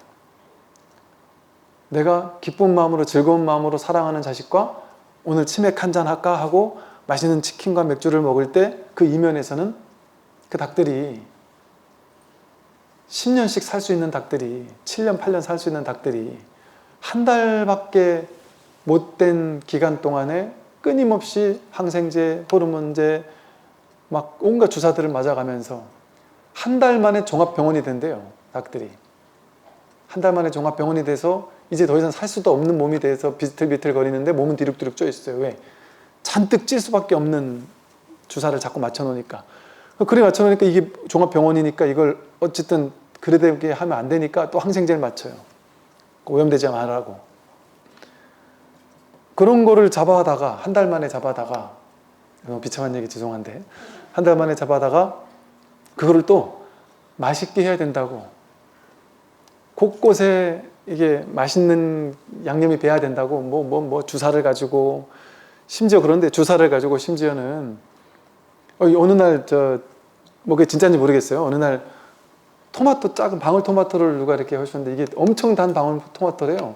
와, 이게 먹어보니까 이게 방울토마토인가 싶을 정도로 엄청 단 방울토마토가 있대요. 그래서 와, 너무 맛있다 이러고 먹었더니 누가 그런 얘기를 하더라고요. 진짜인지 어떤지는 저도 모르겠지만, 스님 그거 이거 하여간 그렇게 만드는 인위적으로 그렇게 만든대요. 그 인위적으로 뭐 수박 같은 것도 오래 쌩쌩하게 보이려고 거기다 그 부분에다가 약 같은 거 치고 더 쌩쌩하게 보여야 되다 보니까, 하다못해 상추도 그런다는, 상추 같은 건 금방 시들잖아요. 그러니까 시들지 않아야 되니까 시들지 않는 또 약도 쳐야 되고, 이런 하나하나를 따져보면 못 살아요. 제가 옛날에 환경 이런 공부했다 보니까, 뭐 지금 어떤지 모르겠어요. 제가 10년, 20년 전에는 그때 막 이런 걸 보면서 분노하면서 이런 거 하나도 안 먹어야지 하다 보니까 가운데 연구에서 그냥 산에 들어가서 산에 있는 것밖에 뜯어 먹을 수가 없더라고요. 그냥 이제는 안 그래요. 그냥 뭐 다 먹어요. 있는 거 그냥 인연 따라 주어진 거 다 먹는데, 그거 하나하나 따지라는 얘기가 아니에요. 따지면 못 살아요. 그냥 같이 오염된 세계 속에 그냥 같이 동사섭하면서 같이 오염되면서 하는 거죠. 그냥. 근데 어떤 그 이면에는 그런 다양한 어떤 삶의 사연들이 이렇게 다 담겨 있어요. 단순하지 않은. 어쨌든 그렇게 처절하게 수많은 생명들이 내 한 끼를 위해서 이 세상에 그렇게 자기 몸을 내어주고 있단 말이에요. 눈부시게 눈물 나도록 고마운 감사한 일들을 우리는 매 끼니마다 당하고 있으면서도 그렇게 고맙고 감사한지 몰라요. 내 나이만큼 얼마나 많은 생명의 존재가 나를 살려주기 위해서 죽어갔겠어요.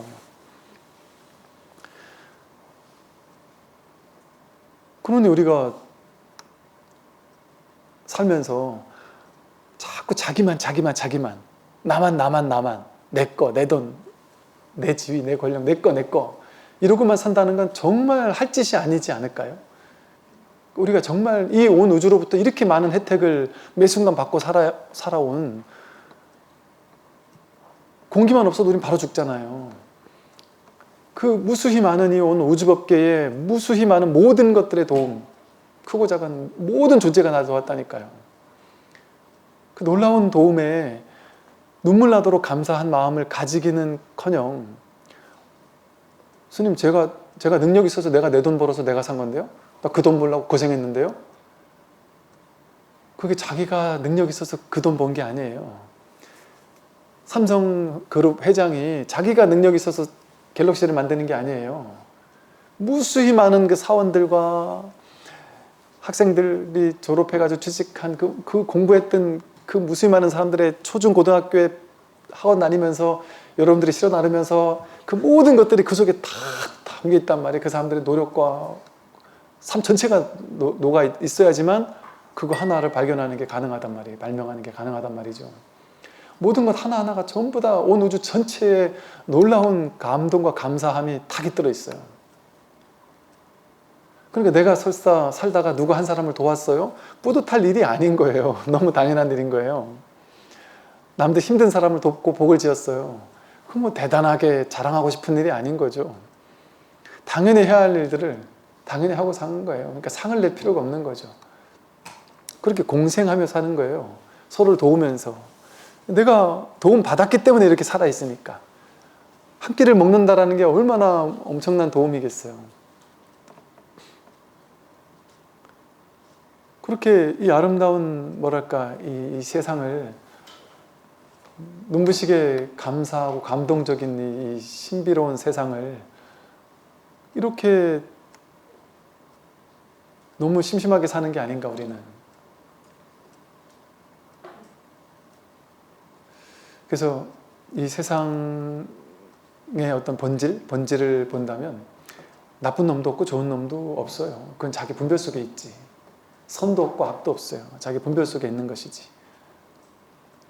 우리는 죄인도 아니고 선인도 아니에요.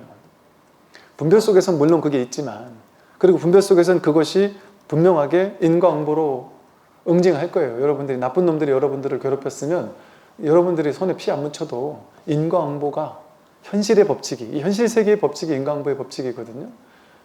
그 연기적인 법칙이 알아서 그 사람을 시궁창으로 처박게 할 거예요. 그런 짓을 한 사람은. 여러분들이 분노할 필요 없습니다. 그러니까 인연법에 그냥 내맡기고 내가 할 수 있는, 내가 세상으로부터 당한 게 있죠, 물론. 아니, 저도 당한 거 없겠어요? 있을 수 있죠. 분노하는 사람들 있을 수 있죠. 근데 굳이 분노 안 해도 괜찮아요.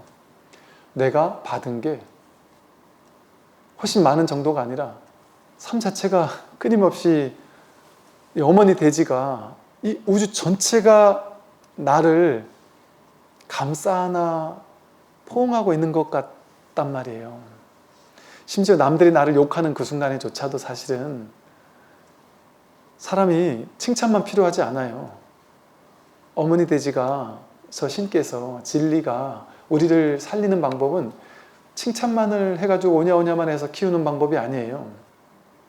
그러면 나약하게 커요. 화초, 온실 안의 화초처럼. 때로는 이 진실이, 진리가 우리를 위해서 욕을 보내줄 수도 있고, 절망을 보내줄 수도 있고, 좌절을 보내줄 수도 있고, 상처와 아픔을 보내줄 수도 있어요. 그게 이 세상의 균형 잡힌 방법이거든요. 인과가 일어나는 이유이고, 그런 다양한 방법들이 어떤 방법으로든, 좋은 방법만이 아니라 나쁜 방법, 모든 동원을 총동원해 가면서 나를 일깨워주고 있단 말이에요. 깨어나게 해주고 있단 말이에요. 삶 자체가 진리로서 즉시공이라 그러잖아요. 이 현실 세계, 이 모양의 세계, 현실의 세계가 그대로 공의 세계라니까요. 그대로 진리의 세계라니까요. 지금 여기서 여지없이 진리라니까요. 나를 돌봐주는 것만 진리가 아니라 내 생각하는 방식대로 나를 돌봐주는 사람만 사랑과 자비가 아니고 나에게 욕해주는 사람도 사랑과 자비라니까요. 좋은 일만 좋은 일이 아니라 나쁜 일도, 나쁜 일이 일어나고 있는 그 순간이 지금 이대로 완전한 거예요. 좋은 일이 일어날 때만 지금 이대로 완전한 것이 아니라 선, 악이라고 우리가 분별하지 않으면 일어나고 있는 모든 것이 있는 이대로예요. 거기는 뜻이 없어요. 좋거나 나쁘다라는 건 자기 생각에서 나오는 거예요. 분별할 수 없어요. 선도 아니고 복도 아니에요. 죄도 아니고 복도 아니에요. 선도 아니고 악도 아니고. 그거 일어날 뿐이에요, 삶이. 지금 나만이 지금 이 몸을 가지고 있는 얘가 살고 있는 독특한 이 우주의, 온 우주 전체에, 온 우주 전체일 거예요. 저 안드로메다 별까지 다 포함해가지고 온 우주 전체에 지금 여러분 같은 방식대로 10대를 보내왔고 20대를 보내왔고 30대 40대를 보내와서 지금 이 남편과 이 자식을 키워가면서 이런 환경 속에서 이렇게 살고 있는 건 온 우주 전체 나밖에 없지 않나요? 이런 건 두 번 다시 그 누구도 경험 못 하잖아요. 왜 그럴까요? 그 나 하나가 해야 할 몫이 어떤 몫일까요? 그 삶을 사는 거. 그러한 온 우주에 단 하나밖에 없는, 어쩌면 절망적일 수도 있겠지만 내 분별에서 봤을 때는 그 삶을 내가 살아내는 거, 그게 나에게 주어진 사명 아닌 사명이에요. 사명이 따로 있는 건 아니지만 말로 한다면. 그 누가 사는 거예요? 내가 사는 게 아니에요. 그건 자기 분별이지. 내가 그렇게 사는 게 아닙니다. 말로 한다면, 방편으로 한다면 부처가 그렇게 사는 거예요. 부처가 선택한 삶이에요. 부처가 다양한 삶의 경험을 수확한단 말이에요. 한 분 한 분 개별적인 개별 한 명 한 명의 인생이 얼마나 다 달라요. 다 다를 수밖에 없잖아요. 우린 지금 이 인생밖에 경험 못 하거든요. 이 인생을 100% 경험해 주는 게 그 목적을 가지고 태어났는데 전부 다 본연의 목적을 잊어버리고서는 그렇게 살고 있으면서도 머릿속에서는 난 이렇게 살기 싫어. 난 저렇게 살고 싶어. 난 저 사람처럼 돈도 더 벌고 싶어. 난 이거 싫단 말이야. 이 아파트 싫단 말이야. 우리 부모님 싫단 말이야. 내 남편 싫단 말이야. 이 몸뚱아리 싫단 말이야. 이 외모 싫단 말이야. 이거 아프고 병든 시들시들한 이런 몸 싫단 말이야. 하면서 자꾸 추구하는 거예요. 자꾸 남들의 삶을 기웃거리니까 그거는 그 남들의 삶이 바로 내 삶이에요. 나는 지금 주어진 이 부처로 100% 살아주고 그 사람은 그 부처로 100% 살아주는데 누가 그것을 수확해 이런 지저분한 방편을 자꾸 써서 죄송한데 누가 이걸 수확해 가겠어요. 오로지 하나의 일불승 하나의 부처님이 이 모든 것을 다 버리고 있다니까요. 대기대용으로 우리 모두가 지금 한 살림을 살고 있어요. 한 살림 하나의 생명을 가지고 이걸 살고 있어요. 각자 이게 자기 다 특공대원들이에요. 이 부처의 삶을 사는 독수리 오용재들이에요. 진짜. 어벤져스들이고 부처 어벤져스라니까요. 저마다 어벤져스마다 자기의 미션들이 있잖아요. 뭐가 자기 미션이에요? 그 뭔지 뭐하러 찾아요? 내가 지금 이렇게 살고 있는 이게 미션인데 이렇게 사는 게 100%인데 지금 이렇게 100% 살고 있잖아요. 자신의 인생을. 나라는 부처가 부여된 이 삶을 100% 살고 있잖아요. 지금. 그게 내가 살아야 할 삶의 목표예요. 목적이에요. 근데 그건 이미 100% 언제나 완성형으로 주어져 있어요. 내가 생각을 가지고 분별심을 가지고 자꾸 시비 걸고 중계방송하지만 않으면 난 이런 거 싫어요. 비교하면서 나는 저런 삶을 살고 싶어요 하면서 안 그래도 된다니까요. 저 사람 내가 멋있어 하는 저 사람의 삶 있잖아요. 내가 살고 있는 거예요. 그게 윤회 아주 좋아하시잖아요. 내가 전생에서 이 생으로 윤회했다가 이 생에서 다음 생으로 윤회한다? 이 사람이 내 윤회예요. 전부 다. 여러분 각자의 삶이 다 저의 윤회이고 부처님의 윤회이고 내가 죽고 나면 이 옆에 사람처럼 살 수 있고 과거 전생에 저렇게 살았고 이 전체가 나의 윤회라니까요. 하나밖에 없어요. 그러니까 뭔 윤회가 따로 있어요. 일불승이는 이걸 법화경에서 일불승이라고 불러요. 오로지 하나의 부처라는 이것만 우리는 타고 갈 수밖에 없다. 성문영각 보살승 따로 있는 게 아니다. 이런 인생 저런 인생 다 각자 자기 배를 타고 부처의 자리에 가는 것 같지만 그 모두가 결국은 일불승의 하나의 배를 타고 가고 있다. 나는 내 인생의 배를 타고 가고 있잖아요. 저 사람은 저 사람의 인생을 타고 가고 있잖아요. 저 사람은 부자 인생의 배를 타고 가고 있잖아요. 나는 지지리도 가난한 인생의 배를 타고 가고 있고 그게 다 일불승이라니까요. 똑같은 부처의 배예요. 모양으로 보면 다르죠.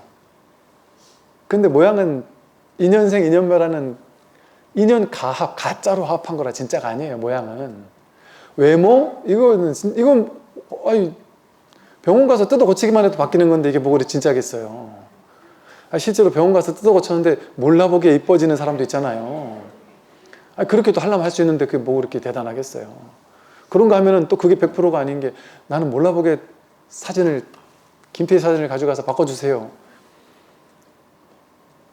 5천만 원입니다. 알겠습니다. 사인해서 바꿨는데 와서 보니까 김태희가 아닌 거라. 최선을 다했지만 삑사리가 날 수도 있단 말이에요. 그럼 괴물같이 바뀔 수도 있잖아요. TV에 가끔 나오대요. 너무 한 몇십 번씩 성형수술해가지고 괴물같이 된 사람.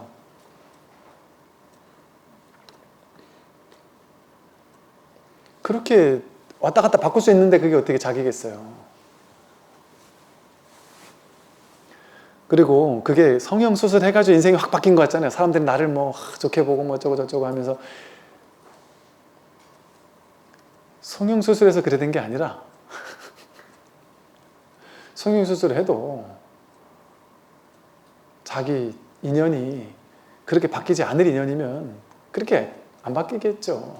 아무리 성형수술 했어도. 근데 성형수술을 안 했어도 바뀐 인연이면은 성형수술을 해서 바뀐 게 아니라 그냥 인연 따라 바뀐 건데 자기는 마침 그때 성형수술을 해버렸을 수도 있단 말이죠.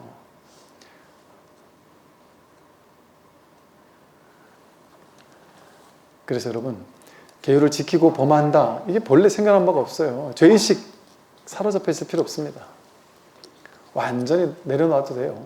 참여하고, 현실에서는 사법계에 참여하고 이법계에 참여하고 해서 묶여 있을 필요가 없습니다. 그러니까 지금까지 우리의 삶은 이대로 아름다웠어요.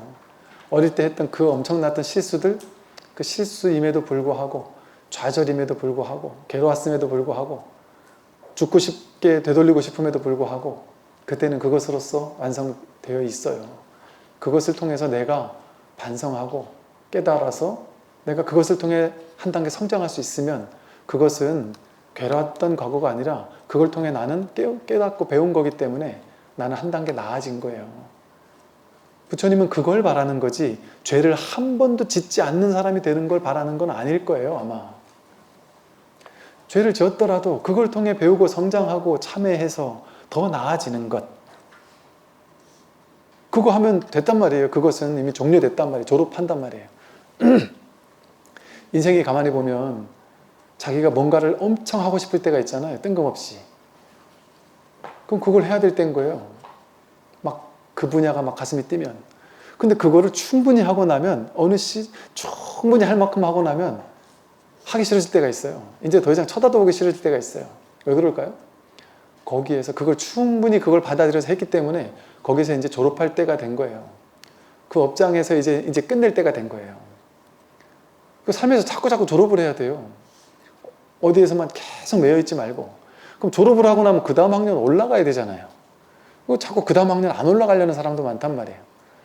이 일을 딱 졸업했는데, 그리고 졸업하고 났더니 또 다른 일이 생겨났어요. 또 다른 인연이 나에게 왔어요.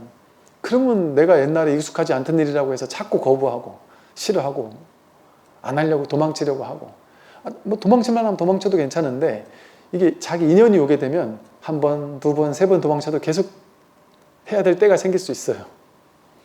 그럼 한 서너 번 도망치다 봤는데 자꾸 된다. 야, 이거는 뭐 인연인가 보다 할 때가 있잖아요. 그럴 땐 그냥 받아들여서 하면 또 새로운 학년으로 올라간 거예요. 그럼 그것을 충분히 할 만큼 해주고 나면 거기 졸업하게 돼 있어요. 제가 뜬금없이 옛날에 뭐 히말라야가 너무 가고 싶더라 했잖아요. 미쳤었나 봐요. 정말 갈 수 있는 상황이 아니었는데 얘가 미쳤나 싶을 정도, 내가 왜 이렇게까지 열병이 날 정도로 저 히말라야가 뭐라고 저걸 자꾸 그래 가고 싶지 싶었다니까. 그때는 이유를 알 수가 없었어요. 그런데 이상하게 있지도 않은 제도가 갑자기 만들어져 가지고 저를 히말라야로 보내더라고요. 히말라야에서 있고 싶은 만큼 충분히 있고 충분히 경험하고 충분히 마주하고 충분히 경험하고 살다가 오니까 그때부터 한동안은 산도 끊었어요. 히말라야도 끊고. 히말라야가 필요가 없더라고요. 우리나라가 이렇게 히말라야보다 못지않게 더 아름답더라고요. 그냥 눈에 보이는 모든 이 만물들이. 졸업한 거예요, 이제 히말라야를. 더 이상 막 굳이 갈 필요가, 뭐 가고 싶다는 생각이 안 들더란 말이죠. 그게 어찌 보면 뭐 무슨 지랄 어쩌고 하는 법칙이다, 뭐 그런 거였죠. 자기가 인연이 닿게 되면 그 인연은 그때 지금 내가 그걸 충분히 경험해야 줘야 될 때인 거예요. 그럼 그걸 충분히 경험해야 되는 거예요. 그러고 나면 그 졸업할 때가 있는 거죠. 그래서 우리는 인생이라는 학교를 다니고 있는 거죠. 학교 다닐 때만 학교가 아니라. 지금은 여러분들이 이렇게 공부할 또 인연인가 보죠. 그때 이렇게 공부를 하는 거죠. 그러다 또 막 듣기 싫으면 또 한동안 또 딴 거 하다가 그래도 어쩔 수 없고. 지혜로운 자의 행위는 행한 바가 없이 모두 공하지만 성문은 어디에서든지 늘 막히는구나. 대승보살은 육안으로도 두루 통하지 않음이 없는데 이승은 천안으로도 티끌에 막혀 보지 못한다 그랬어요. 이게 이제 그 성문이란 말이 나왔고 대승보살이 나왔고 이승이 나왔는데, 이 대승 경전들과 서원어록 같은 데는 항상 단골로 등장하는 말이 이승, 성문, 영각, 보살 이런 말이 많이 나와요. 이게 이제 법화경에서 뭐라고 했느냐면, 법화경에서 아까 일불승을 얘기한다 그랬잖아요. 법화경 일불승 사상을 설명하면서 여러분 회삼귀일이라는 말 들어보셨나요? 법화경의 주요한 사상이에요. 회삼귀일. 우리나라가 신라 시대 때 불연국토 사상이라고 있었어요. 신라 시대는 불연국토다. 인도에서 아쇼카 왕 때 이렇게 이렇게 아쇼카 왕이 그 부처님을 가지고 절을 미처 못 만들어 가지고 이건 우리나라랑 인연이 없나 보다 해서 인연 있는 국토에 가서 절을 짓고 부처님을 모십시오 하고 배에 띄었다는 거예요. 근데 몇백 년 있다가 신라의 땅에 도착해 가지고 신라 지금 경주에 황룡사지 터에다가 그 부처님을 모시고 탑을 세우고 그랬다는 거죠. 그래서 그게 우리나라의 어떤 그 힘으로, 우리 부처님의 힘으로 그 삼국이 하나로 통일됐다 이렇게 해서 신라 시대는 불연국토다 이렇게 본단 말이에요. 그 당시 그래 느꼈단 말이에요. 그래서 부처님과 직접적으로 인연이 있는 땅이 바로 이 신라다. 그러니까 이게 신라는 부처님과 인연이 있는 곳이라는 거예요. 그래서 신라가 삼국 통일할 때 고구려 백제 신라가 하나의 신라로 통일한 거잖아요. 그거를 회삼귀일 사상에서 모든 어떤 역사적인 전쟁을 일으키든 뭐가 있든 이 뭐랄까 이게 좀 선진적인 나라 이런 곳일수록요 그걸 그냥 일으키지 않아요. 뭔가 정신적인 기반, 사상적인 토대 그것을 바탕을 두고서 그 일을 벌이거든요. 그래서 회삼귀일 삼승을 돌이켜서 하나 일불승으로 나아가자라고 하는 법화경의 회삼귀일의 가르침처럼 고구려 신라 백제라는 삼국은 하나의 통일신라로 가야 된다. 이런 식으로 회삼귀일 사상 이렇게 설명을 하기도 했어요. 그게 이제 법화경의 주요 사상인데 그게 뭐냐면 우리는 지금까지 이게 성문, 영각, 보살이라고 해서 성문승, 영각승, 보살승을 통해서 승이라는 건 탈승자인데 고해바다를 배를 타고 건너간다는 거예요.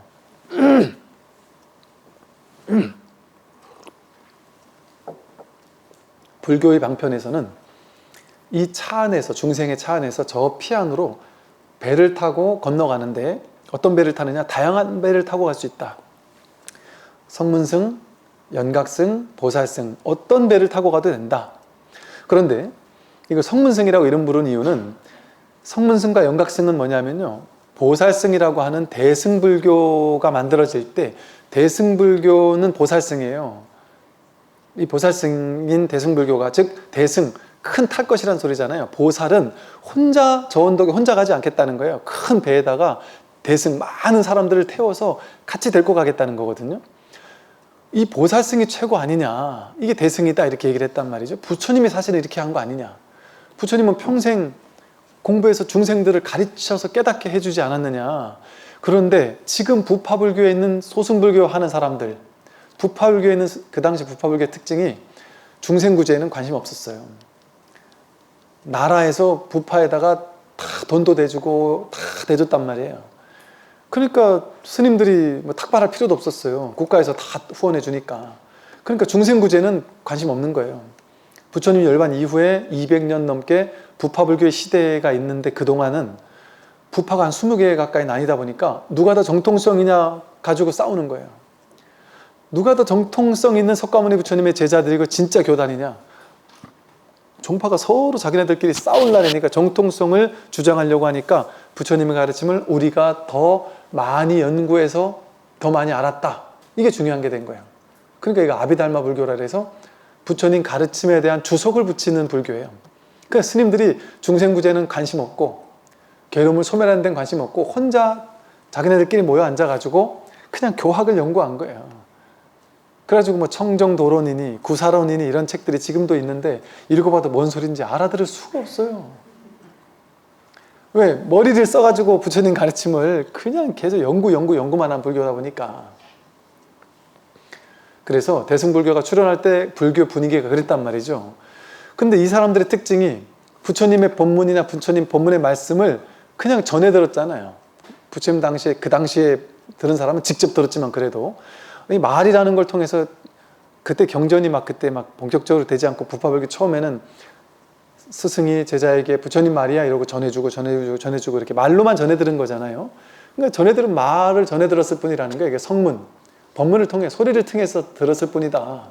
그래서 성문승 이 말은 소승불교, 부파불교에만 빠져있는 진짜 부처님의 법을 잘 모르고 그냥 자기 혼자만 연구해가지고 자기 혼자만 깨닫겠다라고 하는 그런 사람을 성문승 혹은 거기다 연각승이 나온 이유는 연각승은 연기법을, 부처님도 연기법을 깨달아서 부처가 된 거잖아요. 사실은 그 성문승이나 연각승 자체는 모자라면 나쁠 게 없어요. 부처님도 연각승인데 어찌 보면 연기법을 깨달아서 부처 된 거거든요. 그리고 성문승도 그 제자들, 그 부처님 당시 제자들도 성문승이라고 할 수 있어요. 부처님의 본문 듣고 깨달았으니까. 그러니까 부처님과 부처님 제자들이 성문승 연각승이에요. 사실은 원래 원뜻은. 그런데 여기서 나오는 성문과 연각이라는 것은 경전이나 어록에서 성문과 연각승이 나올 때 성문승, 연각승을 합쳐서 이승이라고 불러요. 두 가지의 탈승. 즉 이 성문승과 연각승은 어떤 비유로 나온 거냐 하면 폄하하는 용어, 부파불교 하는 스님들을 폄하하는 용어로 쓰여지는 게 이승, 성문승, 연각승 이런 거예요. 그러니까 경전에 성문승이나 연각승이 나오면 아, 자기 혼자만 깨달으려고 하고 중생구생 관심 없고 이런 어떤 좀 부족한 수행자를 폄하하는 데 쓰이는 용어구나 이렇게만 생각하시면 돼요. 그래서 지혜로운 자의 행위는 행한 바가 없이 모두 공해서 하되 한 바가 없어요. 계율에 얽매이지도 않고 계율을 지키되 거기 얽매이지도 않고 내 지켰다 뭐 이런 생각도 없고 범하더라도 범한 바가 없어요. 지킨 것도 없고 범한 것도 없어요. 자유롭단 말이에요. 지범불이라는 것을 온전히 깨닫고 나니까 지혜로운 자는 지범불이를 깨달으니까 지키고 범하는 게 둘이 아니라는 걸 깨달으니까 계율로부터도 완전히 자유로운 것이죠. 그러니까 해도 한 바가 없어요. 그게 진짜 계율을 지키는 삶이에요. 그런 사람은 계율을 범해도 범한 게 아니에요. 그러니까 깨달은 스님들이 하룻밤에 무소유, 소유하지 않는다는 건데 하룻밤에 황금 만냥을 써도 묻지 않겠다, 따지지 않겠다 그런단 말이죠. 그 마조 스님인가요?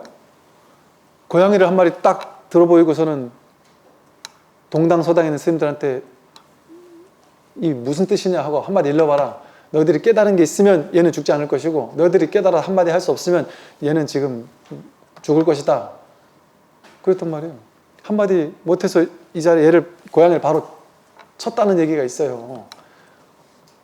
옛날 얘기는 다 과장이 많으니까 하여간 진짜 쳤는지 어땠는지 모르지만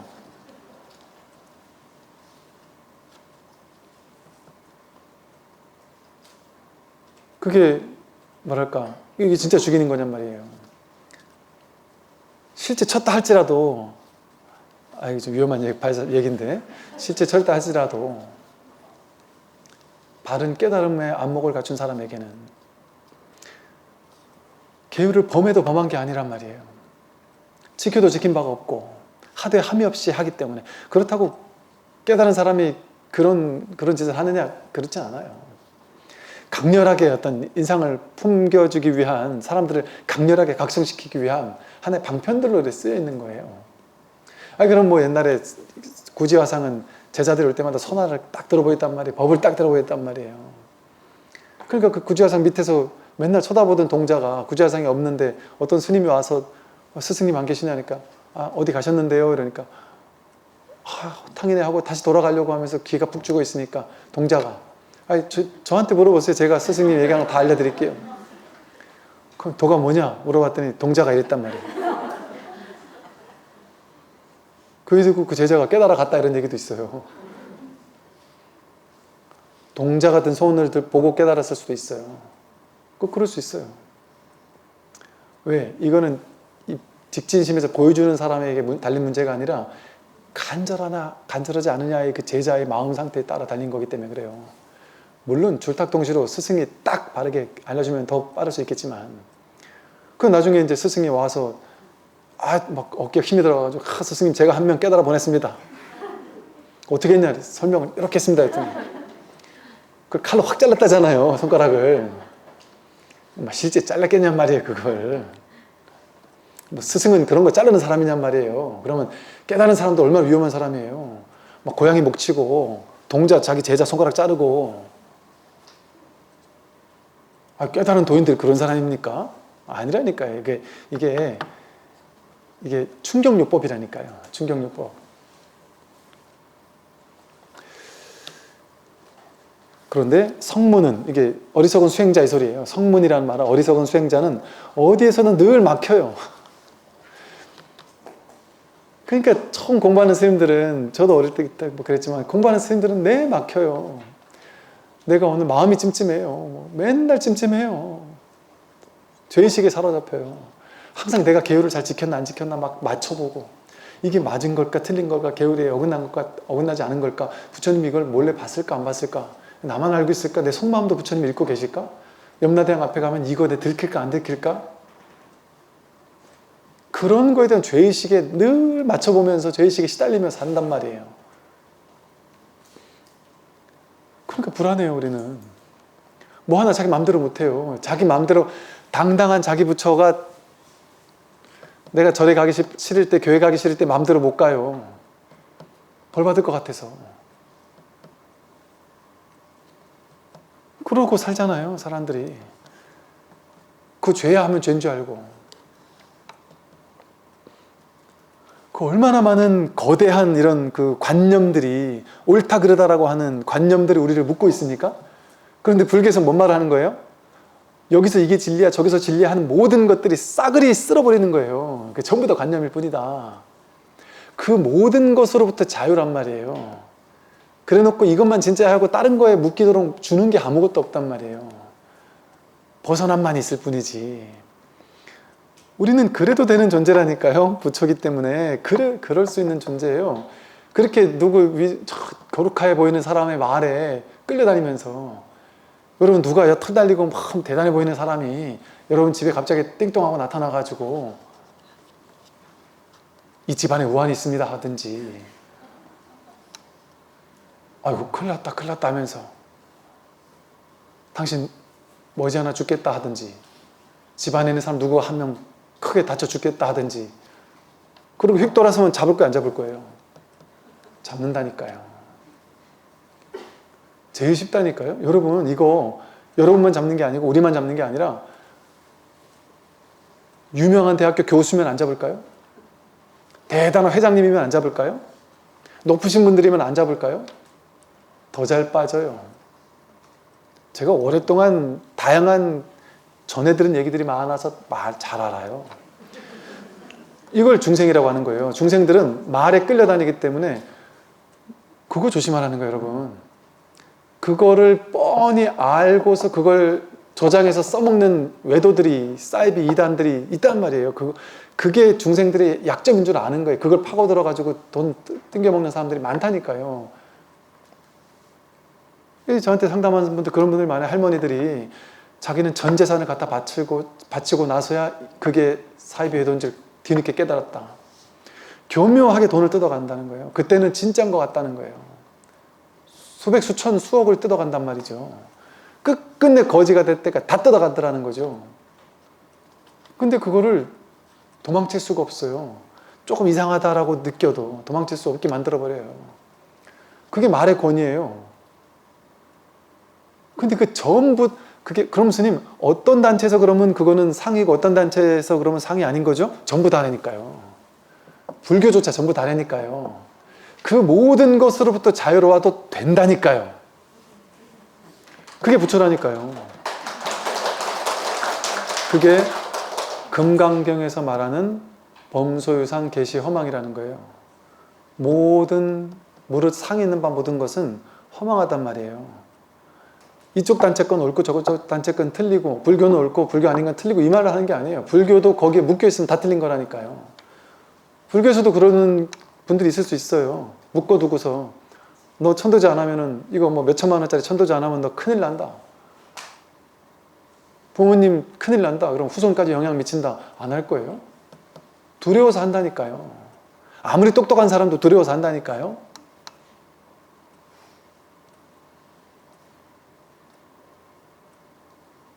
이게 전통 문화 막 이런 걸로, 예를 들어 어디 사찰에, 아니면 뭐 이렇게 산신각이 있다. 그거 이렇게 모셔놨다가, 야, 이게 산신각이 굳이 뭐 있어야 되나? 그러니까 산신각을 이제 우리 절은 산신각 없애야 되겠다, 없애자, 이렇게 어느 스님이 얘기를 했대요. 그때 막 난리가 났대요. 막 신도님이고 주변 스님들이고 뭐. 그 젊은 스님한테 스님이 생각하는 것처럼 그렇게 쉽게 할 일이 아니다 이거. 이 산에 산신들이 노한다, 대노한다, 절 망한다 그러다가 난리 난다. 그러면서 막 그걸 실체적인 어떤 그걸 없애버리면 막 정말 난리가 나는 것처럼 산신이 노해가지고 엄청난 일이 벌어지는 것처럼 막 난리를 하더라는 거죠. 많은 분들이. 심지어는 막 그 전문가들조차. 그래서 이분이 아니 그게 뭐 부처님 당시에서부터 있었냐, 이게 조선시대 때 생겨난 거고 그게 뭐 그게 하나의 그림인데 뭐 그래 형상인데 뭐 그게 내린들 안 내린들 이게 무슨 상관이냐, 이게 조금 흔들리고 위치 바꾸고 이것도 함부로 하면 안 된다, 뭐 나름의 뭐 절차를 하고 뭐 일을 해야 되고 한다. 나는 많이 왔다 갔다 했는데요. 그동안 뭐 청소하면서도 하고 뭐 얘기는 안 했지만 뭐 했는데요. 그래도 그거 놔뒀으니까 괜찮겠지, 그거 없애면 큰일 난다 뭐 이러면서 온갖 말들이 있더라는 거죠. 그럴 법하지 않나요? 그러면 두려워할 것 같지 않나요? 두려워요. 심지어 여러분 나무 하나 잘라낼 때도 옆에서 사람들이 한마디 합니다. 야, 그 50년만 넘어간 나무는 그 나무에 신이 산대, 정령이 산대, 함부로 비면 너가 죽어. 옛날에 우리 화장실 이렇게 집을 헐 때, 화장실 헐 때에 대해서 사람들이 못 허는 거예요, 사람들이. 왜요? 그랬더니 화장실을 함부로 허는 게 아니다. 화장실을 함부로 헐다가 죽는다. 이게 소문이 난 거예요. 그러니까 포크레인으로 그냥 툭 하면 될 거를 기껏 다 해놓고 이걸 못 하는 거예요. 그런 일이 있다니까요. 그게 다 생각이고 관념이잖아요. 미신이란 말이 전부 다 미신이에요.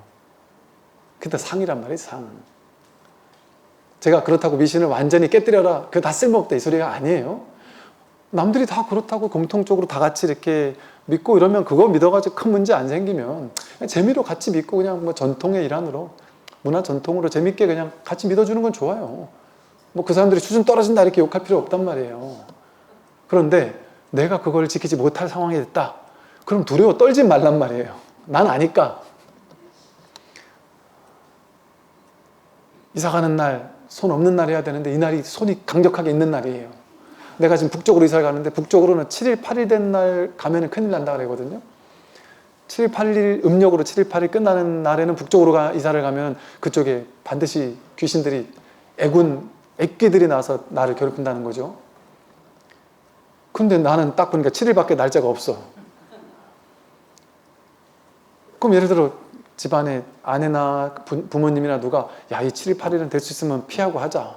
내가 보니까 뭐 9일 10일도 괜찮아요. 그럼 그렇게 하시죠. 이러면 된단 말이에요. 근데 내가 어쩔 수 없이 7일날 가야 되는데 내 혼자 찜찜해 죽겠단 말이에요. 그럼 내려놔도 된단 말이에요. 그냥 7일날 가도 된단 말이에요. 되는 정도가 아니라 손 없는 날 이사를 가야 된다는데 손 있는 날 찾아다니는 게 좋아요. 이사비가 한 15만 원 정도 싸거든요. 아무 이유 없이 이사비가 싸잖아요. 그 사람들한테는 이유가 있겠지만 우리 마음 공부하는 사람들에게 이유가 없단 말이에요. 상인 줄 아니까. 그러니까 뭐 싸게 다니면 되지. 그러니까 그게 굳이 막 그런 거 다 쓸 때부터 이럴 필요는 없지만 뭐 그냥 딴 사람들이 믿으니까 그 사람들 마음 불편해서 좋을 거 없잖아요. 그러니까 뭐 그걸 무조건 성들이지 없애버리자 이게 아니에요. 미풍양속 좋죠. 그런 것으로서 그냥 받아들인단 말이에요. 그냥 내가 결정적으로 그 자리에 갔을 때 스트레스 받고 괴로워하고 막 두려움에 떨고 그럴 필요는 없다는 거예요.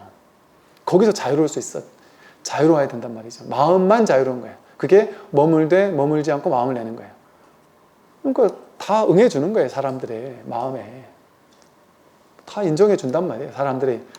나는 그게 아니라고 생각하지만 딴 사람들 그렇게 생각하면 그럴 수도 있지 하고 이해해준단 말이죠.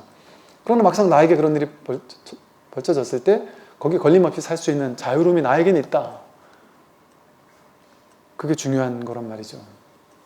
그래서 그러니까 이 계율에도 얽매이지 않는단 말이에요. 옳고 그름, 이 세상에 어떤 옳고 그름 정해진 게 있겠어요. 그래서 불교는 그 모든 것으로부터 자유예요. 그래놓고 불교에 다시 가두지 않아요. 모든 것부터 자유로워야 돼 해놓고 나서 불교에 와서 다시 가두는 일을 하지 않는단 말이에요. 진짜 불교라면. 그러니까 불교에서는 하산하라고 하는 거예요. 여기 넌 죽을 때까지 이 절 다녀 이게 아니에요. 바로 깨달았으면 하산해서 너가 할 수 있는 만큼 법을 전해라 이렇게 하는 거래요. 오늘 여기까지 말씀드리겠습니다. 선물하십시오.